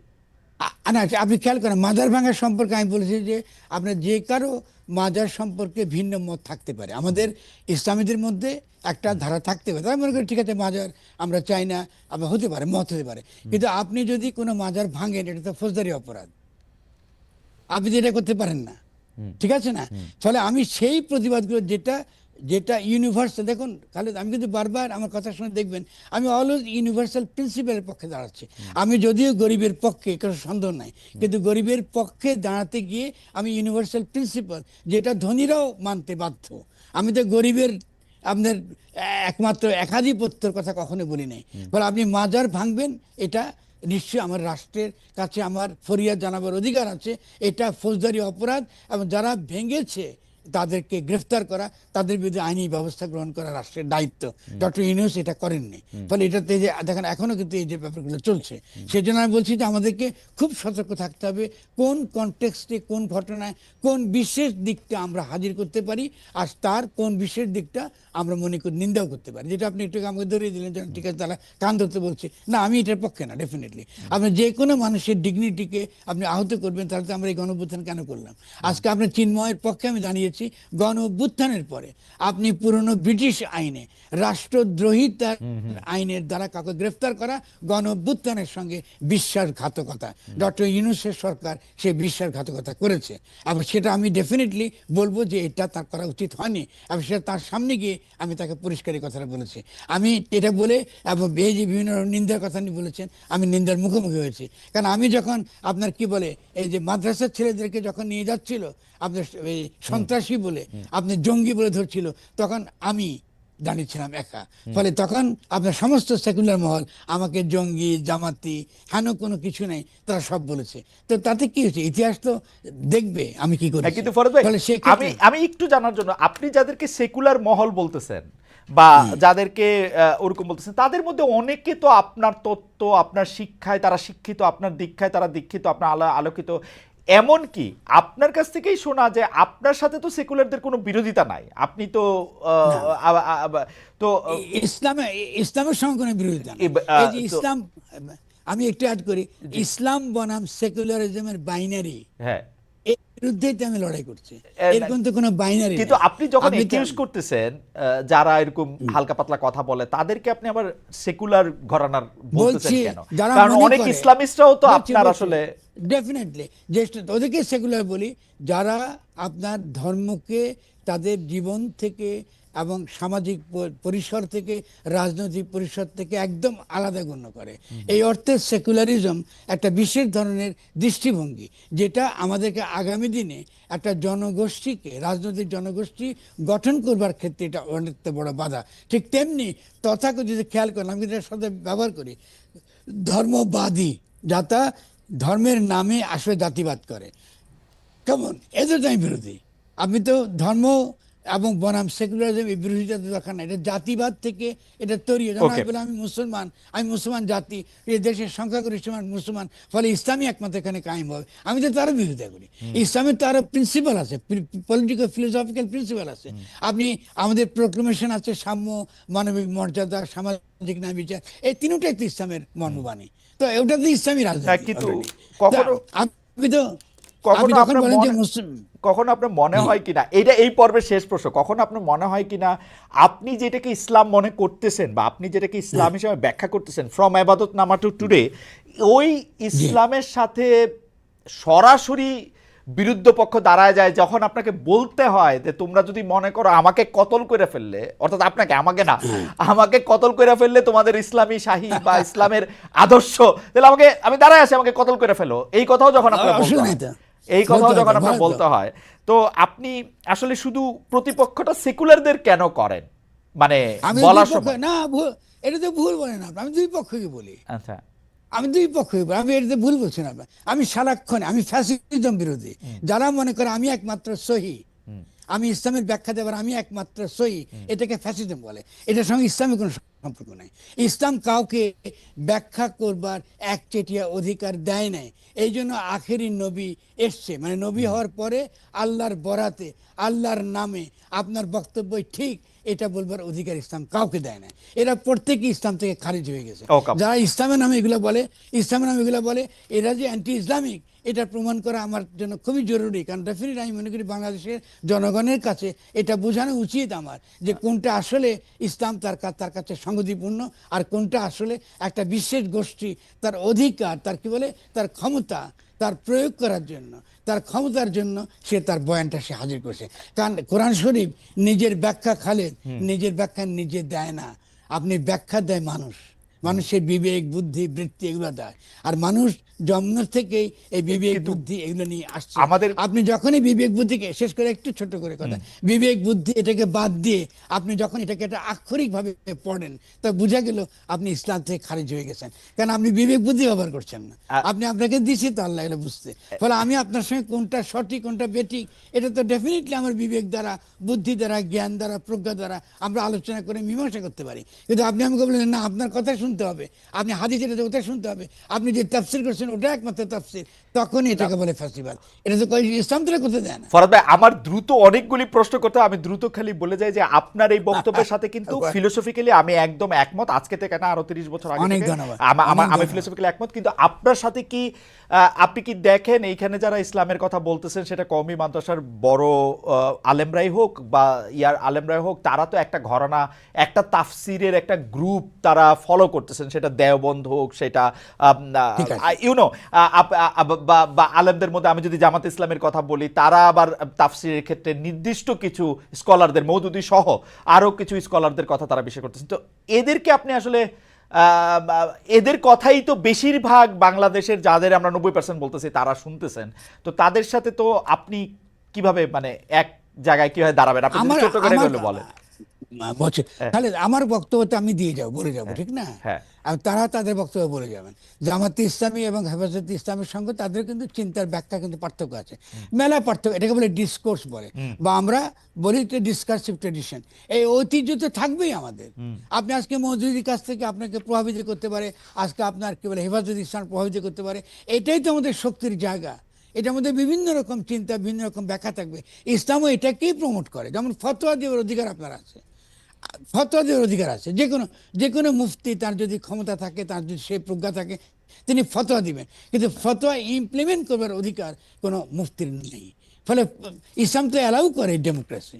এটা তো একটা, এই জন্য ইসলাম একটা মহত্বের দিক। তার সবচেয়ে ভালো দিক আমার হচ্ছে মনে হয় যে সে বিভিন্ন, এই বিষয়টা নিয়ে আমাদের একদিন বিস্তারিত আলোচনা করতে হবে। যদি আমি হ্যাঁ তাফসির করার ক্ষেত্রে মানে আমি আপনার স্কুলের একজন হয়ে আমি বলতে চাই যে তাফসির তো আসলে আমার মন থেকে যেটা আসবে, আমি যেটা বুঝবো সেটাই আমার তাফসির। আমার আরেকজন থেকে তাফসিরটা ঠিকই তো আছে। বোঝা তো এটা খুব মানে সেটা নিয়ে আমরা একটা আলাদা আলাদা আলোচনা করবো না।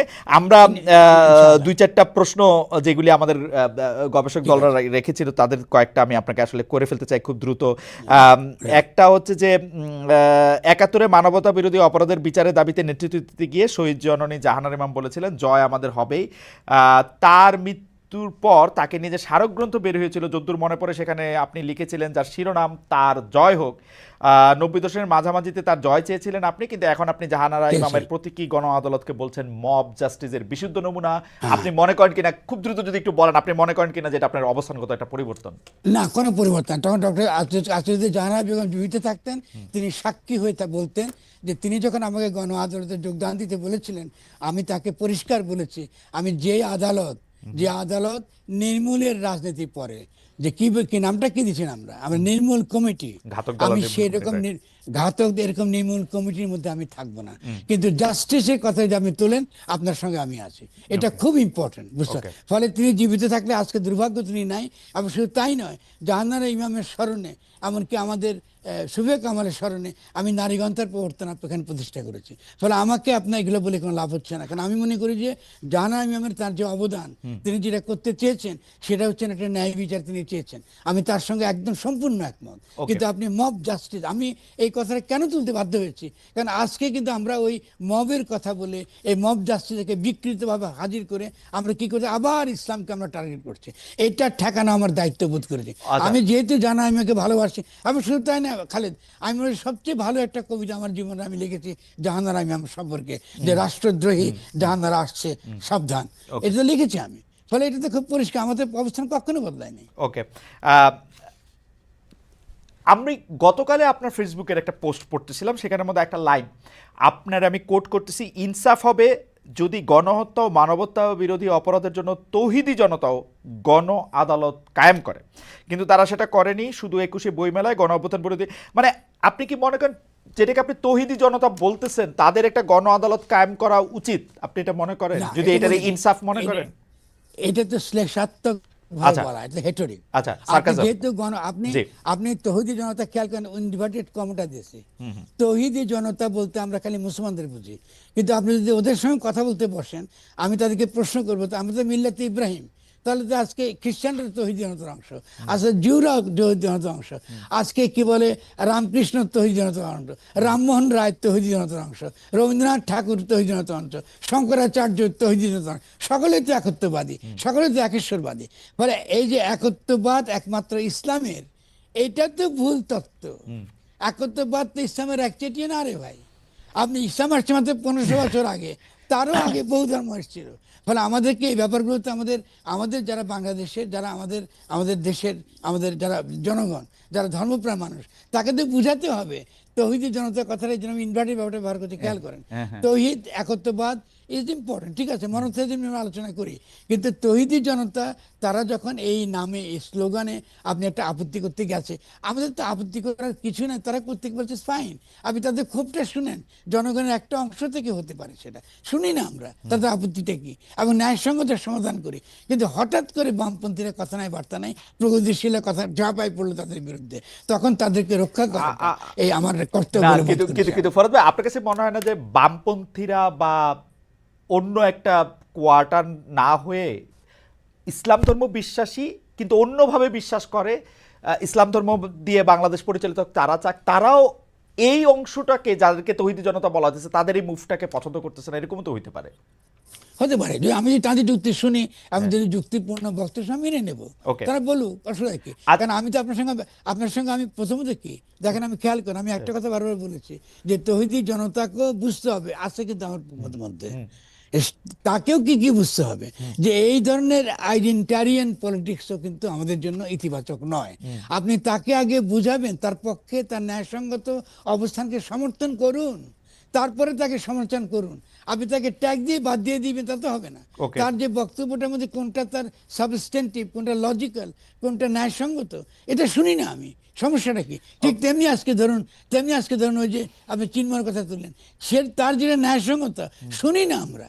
আপনি তাকে রাষ্ট্রদ্রোহ মামলা ঢুকে রাখলেন আপনার জেলের মধ্যে, এদিকে আমাদের ভালো হলো? আমাদের ভালো তো হয়নি, এটা ঠিক না। এইটা এই ভালো না হওয়া প্রসঙ্গে আমাদের অনেকগুলি প্রশ্ন আসে, যে আপনি একদম স্পষ্ট বলেছেন যে 32 নম্বর বাড়ি ভাঙবার উস্কানি শেখ হাসিনা স্বয়ং দিয়েছেন।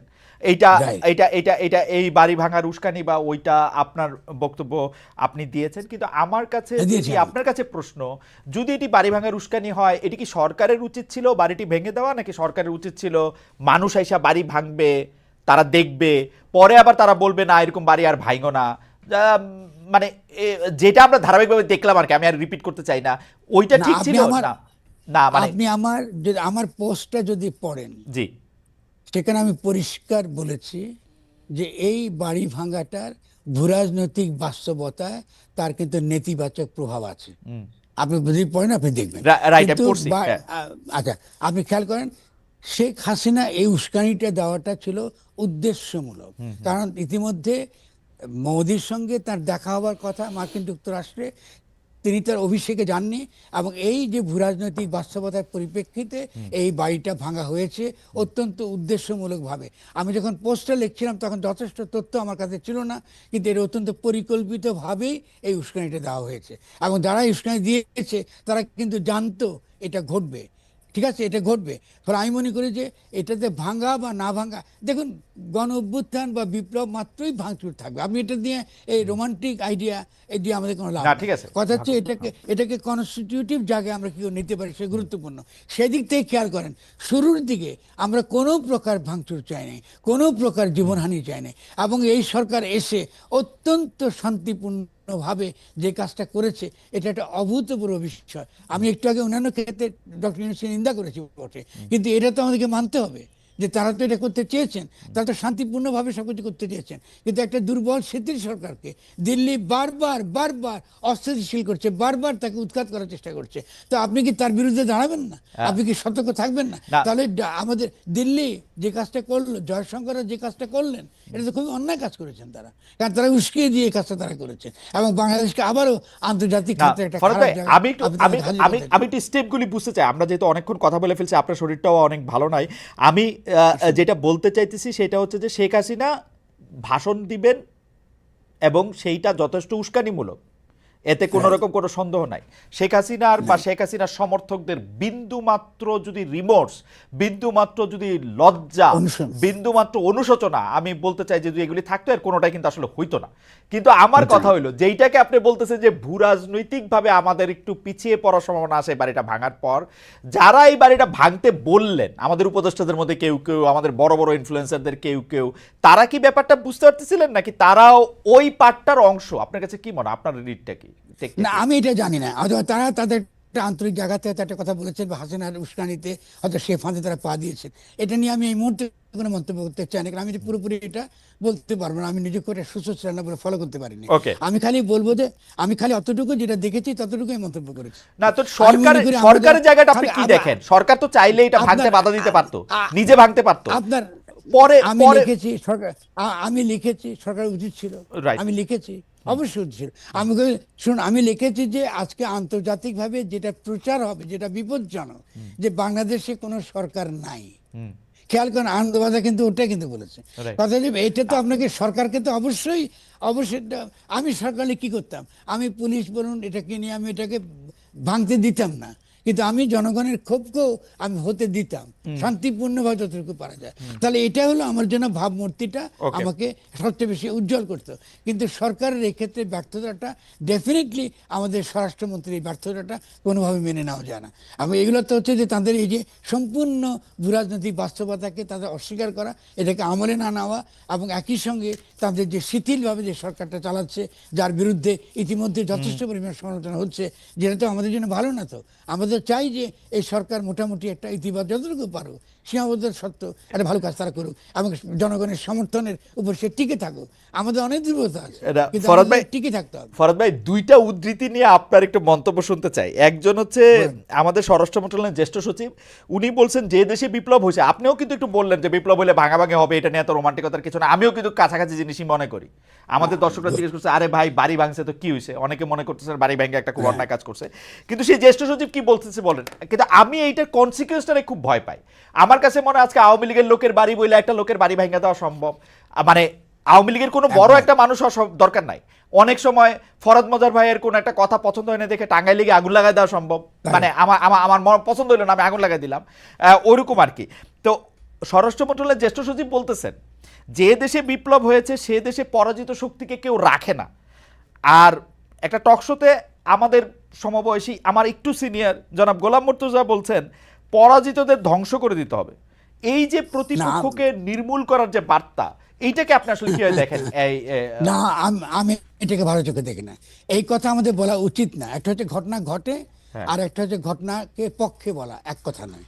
আমি মনে করি এই বিপ্লবের সাফল্য নির্ভর করবে আমরা কিভাবে জানমাল রক্ষা করতে পারি, তার উপরে বিপ্লবের শক্তিটা নির্ভর করবে। দেখুন, আপনি একটা আওয়ামী লীগের একটা কারো বাড়িতে আপনি আক্রমণ করলেন, সেখানে তাদের মেয়েরা থাকে, আপনি জনগণ নিয়ে এটা করতে গেলেন, এবং সেখানে বুড়ো মানুষ থাকে, আপনি এটা করতে গেছেন, এটা মারাত্মক ক্ষতিকর নেতিবাচক দিক আছে, আন্তর্জাতিক পরিস্থিতি আপনি বাদ দেন। আচ্ছা, এইটা পরিস্থিতিটা আপনি কিন্তু নিয়ন্ত্রণ করতে পারবেন না, কারণ সমাজের সকলেই কিন্তু আপনার নীতির দ্বারা, নৈতিকতার দ্বারা পরিচালিত হয় না। এবং আমাদের এই শিথিল যে সরকার, এই সরকার এটা কিছুতেই নিয়ন্ত্রণ করতে পারবে না। এটা বিপজ্জনক। আমাদের কতটি ঘটনা ঘটে গেলে তাকে নিন্দা করবার সময় আমাদের সতর্ক থাকতে হবে যে সব সময় জনগণকে নিন্দা করাটা আমাদের পথ নয়, ওকে, জনগণকে বোঝানো আমাদের কাজ। ওকে। এটা কিন্তু এটা খুব গুরুত্বপূর্ণ। কারণ যে কথা এখন বললাম, জনগণকে বোঝানো আমাদের কাজ। কথা কথা জনগণকে নিন্দা করা, এই যে একটা সেকশন বাংলাদেশে কিন্তু আছে ফরাদ ভাই, যারা আসলে আপনি তো আমাদের সহ, মানে আমরা যারা জনগণ আছি তাদেরকে বুঝায় আসতেছেন আজকে 50 বছর হয়েছে। আমরা জি কি জি কিছু বুঝি? আমাদেরকে যে কোনো কথা বললেই তো আমরা পার্সোনালি নেই। আপনি যদি আমাকে আজকে ঘুষ খাওয়ার এগেনস্টে বলেন, আমি বলে দিই হয়তো আপনি আমাকে ইঙ্গিত করে বলতেছেন। আমি সুদ খাওয়ার এগেনস্টে বললো, আপনি বলেন আমাকে ইঙ্গিত করে বলতেছেন। আমি চুরি করা, ডাকাতি করা, রাহাজানি করা, আপনি যেই ভালো কথাই আমারে কইতে চান, আমি তো কই যে এটা আপনি আমার ইঙ্গিত করে কইতেছেন। নাইলে আপনি আমার এটা বলবেন কেন? তাহলে বুঝাবে কেমনে মানুষে? ইজ না দেয়ার এনি খালেদ, ওয়ে? আমি এটা ডেফিনেটলি ওয়ে। কোনো জাতিগোষ্ঠী একদিনে দাঁড়ায়নি। আপনি মার্কিন যুক্তরাষ্ট্রের হিস্ট্রি দেখুন, ইউরোপের হিস্ট্রি দেখুন, চীনের ইতিহাস দেখুন। আমরা একটা ভাঙা গড়ার ভেতর দিয়ে যাচ্ছি, ফলে অনেক ভুল হবে, অনেক কিছু খারাপ দিকে যাবে। আমার এবং আপনার কাজ হচ্ছে যথাসম্ভব সঠিক এবং ইতিবাচক পথগুলো লোকজনকে দেখিয়ে দেওয়া। আজকে হয়তো সে আমার কথা শুনবে না, কিন্তু কদিন পরে সে শুনবে, কারণ সে আপনার যখন দেখবে তখন সে শুনবে। আমাদের আমাদের একটু সময় বেশি হয়ে গেছে। I would request the producers to extend it for another 10 minutes also. Farhad ভাই, আপনাকে আর 10 মিনিট একটু আটকে রাখি। আমি আপনার আচ্ছা, ঠিক আছে, আরেকটা জায়গায় আপনার বক্তব্য শোনাই বুঝাবুঝি প্রসঙ্গে। জি জি এই রুহুল কবির রিজভী, বিএনপি নেতা, জি তিনি জি বলছেন, আমি তাকে জি কোট করছি, বিএনপি সবসময় জামাতের প্রতি উদারতা দেখিয়েছে। এই উদারতার সুযোগ নিয়ে জামাত রাজনীতি করেছে। আওয়ামী লীগ স্বাধীনতা পরবর্তী সময় তাদের নিষিদ্ধ ঘোষণা করলো, বিএনপি জামাতকে সমর্থন করেছে। এই উদারতা দেখানোর পর বিএনপি উপহার হিসাবে পেয়েছে মুনাফিকি। মানে স্বৈরাচারী এরশাদের বিরুদ্ধে আন্দোলন করছে, মুনাফেক জামাত আওয়ামী লীগকে সঙ্গে নিয়ে নির্বাচন করছে, ইত্যাদি ইত্যাদি ইত্যাদি। বড় কথা, এইটাকে আপনি আসলে কি হয় দেখেন? বিএনপি আর জামাতের বিরুদ্ধে একটা দূরত্ব সৃষ্টি হয়েছে, এবং বিএনপি জামাতকে এক ধরনের শত্রু হিসেবে দেখতেছে, জামাতও অলমোস্ট তাই। এটাকে আপনি কিভাবে দেখেন? আমি ধরুন রিজভী অত্যন্ত দায়িত্বশীল জায়গায় দাঁড়িয়ে এই ধরনের শব্দ ব্যবহারটা আমি মনে করি রাজনৈতিক প্রজ্ঞার লক্ষণ নয়। আমি জামাতে অনেক ভুল থাকতে পারে, জামাতকে নিন্দা করতে পারি। আমি তো বলি যে জামাতে ইসলামী নামে রাজনীতি করা উচিত নয়, এটা তো আমি পরিষ্কার বলি। মুনাফিকের প্রশ্নটা আলাদা, করা উচিত নয়। কারণ আমি এর আগে হয়তো সম্ভবত আপনার অনুষ্ঠানে বলেছি যে জামাতে ইসলামী নামে রাজনীতি করার মানে হলো মূলত আবারও আওয়ামী লীগকে ফিরে দিয়ে আসার আপনার শর্তগুলো তৈরি করা, রাজনৈতিক শর্ত তৈরি করা। ফলে জামাতকে এই কথাটা বলার খুব অন্যায় কথা। কারণ 11-এর সময় বা সেই সময়টাতে জামাত যেভাবে বিএনপির পেছনে ছিল, বা এখনো এই যে আন্দোলনের সময় জামাতের কর্মীরা যেখানে আপনার যে মাঠে ছিল, আমি তো নিজের প্রত্যক্ষ এই ব্যাপারগুলো দেখেছি। ফলে রিজভীকেও কিন্তু এটাকে মনে রাখতে হবে যে আমরা একই নৌকায় আছি। সেই নৌকা যদি আমি ফুটা করতে চেষ্টা করি, যেহেতু মাঝিকে আমার পছন্দ না, বা ওই নৌকার দু একজন লোককে আমার পছন্দ না, তারা সকলে কিন্তু ডুববো। এটা ভুল, এটা ভুল তার মন্তব্যগুলো। এই মুনাফিকি শব্দটা খুব খারাপ শব্দ, বিশেষত ইসলামের দিক থেকে তাকালে এটা খুবই খুবই খুবই একটা নিন্দনীয় শব্দ, যেটা আমরা একটা রাজনৈতিক দলের কাউকে আমরা এটা বলা উচিত না। কারণ আজকে তার সঙ্গে বিরোধ থাকতে পারে, আগামী দিনে তার সঙ্গে আমার মৈত্রীর জায়গা তৈরি হতে পারে। এর আগে তো মৈত্রী ছিল, এখন পার্থক্য হয়েছে, আগামী দিনে আবারও মৈত্রী হবে। গণ অভ্যুত্থানের সময় তো মৈত্রী হয়েছিল। আপনি ছাত্র দল বলুন, কি বিএনপির কর্মীরা বলুন, আর শিবির কর্মী কি জামাতের কর্মী বলুন, একইভাবে তো রাস্তায় লড়াই করেছে। তা আপনি আবার হঠাৎ করে তাদের বিরুদ্ধে আপনি যদি এই ধরনের মন্তব্য করেন, সমালোচনা করুন, অসুবিধা তো নেই, আপনি সমালোচনা করুন। আমি তো মনে করি যে ডক্টর শফিকুর রহমানের এই পর্যন্ত তার যত রকম ভূমিকা দেখেছি, আর তাকে আমি খুবই পছন্দ করি। তিনি খুবই বিচক্ষণ কথাবার্তা বলেন এবং খুবই উদার এবং খুবই রিজনেবল। না ফরহাদ ভাই, উনার কথা যখন আসলোই একটু এক লাইন এটা জিজ্ঞেস করে ফেলি যে আপনি কি মনে করেন, উনি যে বললেন বাংলাদেশে মাত্র দুইটা শক্তি হচ্ছে দেশপ্রেমিক, একটা হচ্ছে জামাত ইসলামী আর একটা হচ্ছে সেনাবাহিনী, এইটা কিরকম ঠিক? ঠিক এই মানে এই রকম কথা কওয়া এটা বলে উনি নিজেকে একটুখানি বিপদে ফেললেন, হ্যাঁ। কারণ এতে মনে হয় যে সেনাবাহিনীর সঙ্গে তার একটা কোনো একটা আঁতাত গড়ে উঠেছে, তিনি সেনাবাহিনীকে বিপদে ফেলে দিয়েছেন। আচ্ছা এটা এটা আচ্ছা ফরহাদ এটা ভাই, তো এটা এই খালেদ বলি, এগুলো হচ্ছে যে এটা হচ্ছে আপনার বিচক্ষণতার অভাব। এটার জন্য ওনাকে আমি নিন্দা করবো না, আমি তাকে যে বিচক্ষণতার প্রশংসা করলাম, এই ক্ষেত্রে তিনি বিচক্ষণ মন্তব্যটা আমি দেখেছি। এটা আমি মনে করি যে এটাতে তিনি ক্ষতিগ্রস্ত হবেন না, সেনাবাহিনী ক্ষতিগ্রস্ত হবে। কারণ আপনি এখন খেয়াল করেন এই বর্তমান পরিস্থিতিতে খুবই ক্ষতিকর নাজুক পরিস্থিতি, সবচেয়ে নাজুক পরিস্থিতি বাংলাদেশ সেনাবাহিনীর। আপনি তাকে ম্যাজিস্ট্রেসি দিয়েছেন এবং তাকে যখনই আপনি তার কোনো একটা ভূমিকা সে পালন করতে যাবে, সে জনগণের বিপক্ষে সে দাঁড়াবে, এবং এই বিপক্ষে দাঁড় করানোটাই এখন কিন্তু দিল্লির কৌশল। এই বিপক্ষে তারা দাঁড় করাবে কোনো না কোনো ভাবে। এবং আপনি এই যে আপনি এখনকার যে কি বলে আয়নাঘর টানাঘর এগুলোকে যেভাবে আমরা দেখছি, এটাকে যে নাটক করে দেখছি, এটারও কিন্তু একটা ক্ষতিকর দিক আছে। আপনাকে হয় বিচার করতে হবে, বিচারটাকে ত্বরান্বিত করতে হবে, সঠিক বিচারটা করার ব্যাপারটা আমার দরকার আছে। আমাদেরকে ড্রামাটাইজ করা এটা আমাদের দরকার নেই আমাদের এখন। আমি মনে করি সেনাবাহিনীর দুর্বল জায়গাগুলোকে মনে রেখে সে যেন এই মুহূর্তে এমন কোনো বিপদে না পড়ে, সেটা সতর্ক থাকাটা আমাদের খুব দরকার। আর আমি মনে করি শহীদ ভাববেন যে এটা বললে তার সম্পর্কে একটা নেতিবাচক ধারণা তৈরি হবে সমাজে। ফরহাদ ভাই, আমার নোটের মধ্যে একটু মানে অপ্রকাশ্য, আমি মোবাইলে একটু নোটটা দেখতে পাইতেছি না, কিন্তু আপনার নিশ্চয়ই মনে থাকবে যে আপনাকে আমি একটু উদ্ধৃত করতেছি, সেটা বোধহয় জানুয়ারি মাসের 3 তারিখে আপনি একটা লেখা লিখছিলেন যে সেনাবাহিনী প্রাতিষ্ঠানিক শক্তি এবং রাষ্ট্র সুরক্ষায় প্রচলিত আদর্শ ভূমিকা জাতীয় রাজনীতিতে সদা সর্বদা প্রকাশ্যে কিংবা অপ্রকাশ্যে ছায়া ফেলে 3 আগস্টের পর থেকে এখন পর্যন্ত সেনাবাহিনী দায়িত্বশীল ভূমিকা পালন করছে। অর্থাৎ আপনি একটা মানে পিরিয়ড দিছিলেন যে দায়িত্বশীল ভূমিকা, আপনি কি এখনো মনে করেন কিনা সে তাদের দায়িত্বশীল? আমি মনে করি যে তাদের আমি ভূমিকা যদি এখনো দায়িত্বশীল আছে। আমি মনে করি শেখ হাসিনার সময় সেনাবাহিনীকে যেভাবে ব্যবহার করা হয়েছে খালেদ, আভ্যন্তরীণভাবে, আমি যেহেতু একজন বুদ্ধিজীবী, আমি অ্যানালিটিকের কথাটা বলছি, সেখানে বহু জেনারেলের নেতিবাচক ভূমিকা আছে, এটা আমরা জানি। ঠিক আছে, এখন আপনি যদি সেনাবাহিনীকে যদি আনস্টেবল করতে চান, তাহলে আপনি যদি ইচ্ছা করে সেনাবাহিনীর বিরুদ্ধে ক্যাম্পেইন করে তাকে আনস্টেবল করতে পারেন। এই আনস্টেবল করবার ফল হবে সেনাবাহিনীর মধ্যে অভ্যুত্থান। কারণ যাদের বিরুদ্ধে আপনি এখন বিচারের দাঁড় করাতে চাইছেন, তাদেরকে বিচারের কাঠগড়ায় দাঁড় করাবার মতন প্রাতিষ্ঠানিক শক্তি, রাজনৈতিক শক্তি আপনি অর্জন করেন নাই।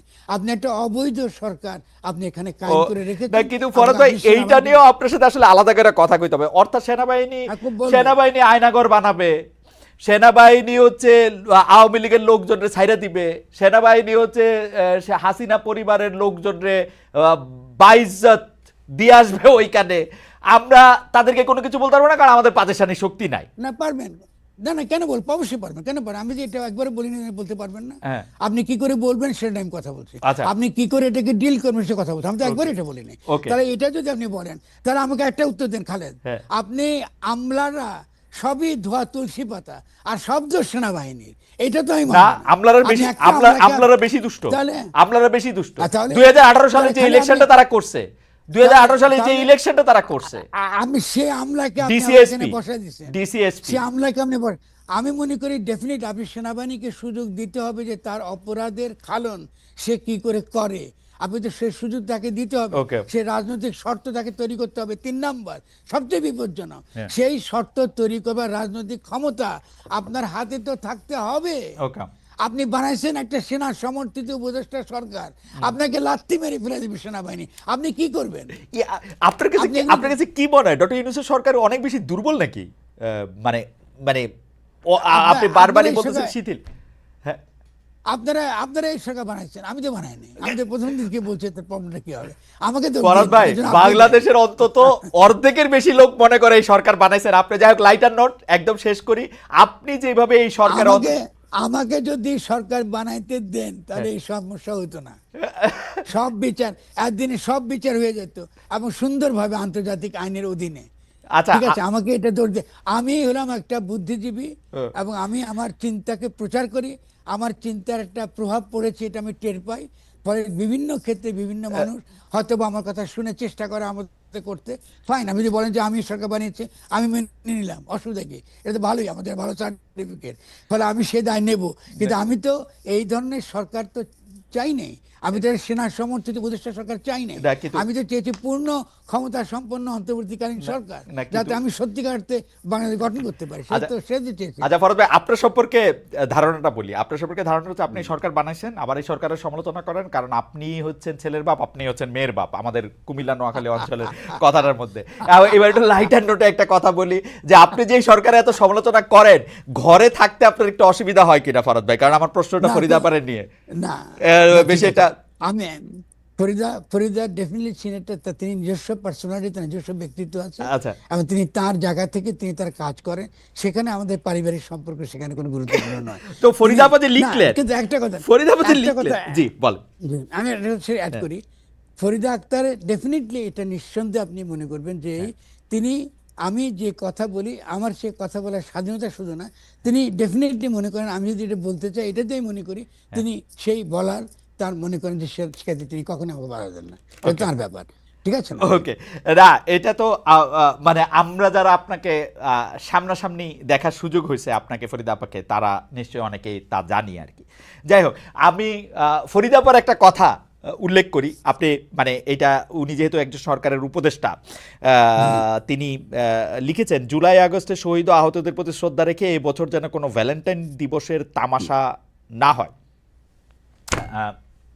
আপনি এই কথাটা আসলে কিভাবে দেখেন, যে মানে একই দিন, অনেকে বলতেছেন যে একই দিন বাংলাদেশে বসন্তেরও দিন, ভ্যালেন্টাইন দিবস, তামাশা, আসলে 14 ফেব্রুয়ারি নিয়ে নানা ধরনের কথা আছে, যে 14 ফেব্রুয়ারিতে আসলে স্বৈরাচারের আন্দোলনের ক্ষেত্রে একটা খুবই গুরুত্বপূর্ণ দিন, দীপালি জয়নালদের হত্যার দিন, সেটার একটা আলাদা ব্যাপার আছে।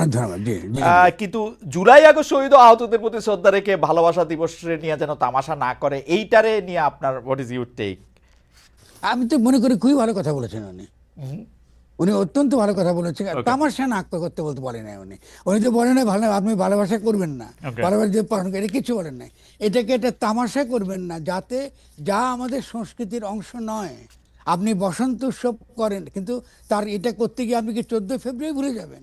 এটা তো আমাদের ঐতিহ্য, ইতিহাসের অংশ। ফলে আপনাকে দায়িত্বশীল আচরণটা আপনাকে করতে হবে, এটা তিনি বলেছেন। না, কিন্তু আমি মনে করি তার, কিন্তু বলুন, এইটা বলার ক্ষেত্রে তিনি তো 1984 সালের যে এরশাদ শাহীর যে শয়তানি, সেইটার কথা তো উনি বলেন নাই। উনি বলছেন যে জুলাই, না, এটা তো ইমপ্লিসিট। ঠিক আছে, এটা তো উনাকে, আচ্ছা, আমি মনে করি আপনার উচিত তার সঙ্গে একটা শো করা, তাকে জিজ্ঞেস করা। ফরিদার সাথে শো আমি করেছি, আরো নিশ্চয়ই ভবিষ্যতে করবো। আচ্ছা, আমি দ্রুত আরো দুই একটা ব্যাপার আছে, আপনি মানে আসলে সেটা হচ্ছে যে গতকালও লালনকে, কারণ অনেকগুলি বিষয় আছে ফরদ ভাই, আসলে আপনাকে অনেক বড় করেই ব্যাখ্যা দিতে হয়েছে, কিন্তু এদিকে প্রশ্নও রয়েছে যে গতকালও লালনকে নিয়ে একটা আয়োজন বন্ধ করতে হয়েছে হেফাজত ইসলামের আপত্তির কারণে। আপনি কি মনে করেন, আমরা কি আসলে পরস্পরকে শোনা জানার অবস্থার মধ্যে আসবো? আমরা অনেক সময় দেখি যে অনেক ধরনের আলোচনাতে মূলত হয় হচ্ছে হেইট ক্যাম্পেইন। এইটা মানে যে যাকে দেখতে না পারে, এটা আসলে ইসলামিস্টদের মধ্যেও বিভিন্ন গ্রুপ আছে, আমি ওয়াজি আলেমদের মধ্যেও গ্রুপ দেখি, প্রকাশ্যে একজন, আপনি তো মুনাফিক শব্দটাই শুনতে পারলেন না, ওরা মুশরিক বলে, ওরা একজন একজনকে কাফের বলে। আমি আপনাকে 1 কোটি উদাহরণ দেখাতে পারবো, বড় বড় আলেম একজন একজনকে কাফের বলতেছে। আপনি মুনাফিক শব্দটাই শুনতে চান না, ওরা মুশরিক বলে, কাফের বলে। না, এটা তো বলতে আছে সারাক্ষণে। না, আমরা এটা খালেদ, এই ক্ষেত্রে আমাদেরকে সহনশীল কেন বলি, কারণ আমরা তো একটা সোসাইটি, যে সোসাইটি দীর্ঘকাল ইকোনমিক, অর্থনৈতিক বিভিন্ন কিছুর দ্বারা এখানে আমরা শোষিত, বঞ্চিত। ফলে এই দেশের সাধারণ মানুষ আর ইহলৌকিক জীবন থেকে কিছু পাওয়া যায় এটা সে বিশ্বাস করে না। সে একমাত্র একটা জায়গায় চলে গেছে যেখানে সে মনে করে তার যা কিছু পাওয়ার, যা কিছু চাওয়া পাওয়া, এটা একমাত্র পরকালের সে পাবে। ফলে একটা পরকাল ব্যবসা গড়ে উঠেছে, একটা পরকাল ব্যবসায়ী যারা ধর্মের নামে তাদের প্রতি সহজে তাদেরকে মোবিলাইজ করতে পারছে, এবং আমরাও যথেষ্ট পরিমাণ জনগণকে এডুকেট করার, সচেতন করে এটা আমরা পারিনি। ফলে এই বিপদটা আমাদের থাকবে। কিন্তু আমি টাঙ্গাইলের ঘটনা একটু আপনাকে উত্তর দেব। টাঙ্গাইলে যেটা বলতেছে হেফাজত ইসলাম, সেটা স্থানীয় তিনি একজন নেতা। হেফাজত ইসলাম এর আগে একটা স্টেটমেন্ট দিয়েছে যে তারা মাজার ভাঙ্গার কোনো বিরোধী, ঘোর বিরোধী, এবং বিভিন্ন ক্ষেত্রে আপনি ফতোয়া দিতে পারেন যে আপনি কোনো একটা লালন সম্পর্কে আপনার বক্তব্য, ভিন্ন বক্তব্য থাকতে পারে। কিন্তু তারা বলছে টাঙ্গাইলের যারা এই যে তথাকথিত হেফাজত ইসলামের যে নেতা, যে কনসার্ট করা জায়েজ, ওখানে মদ্যপান করা, গাঁজা খাওয়া সবই কিন্তু জায়েজ, কিন্তু লালনের গান করা জায়েজ না। এটা আমি নতুন শুনলাম।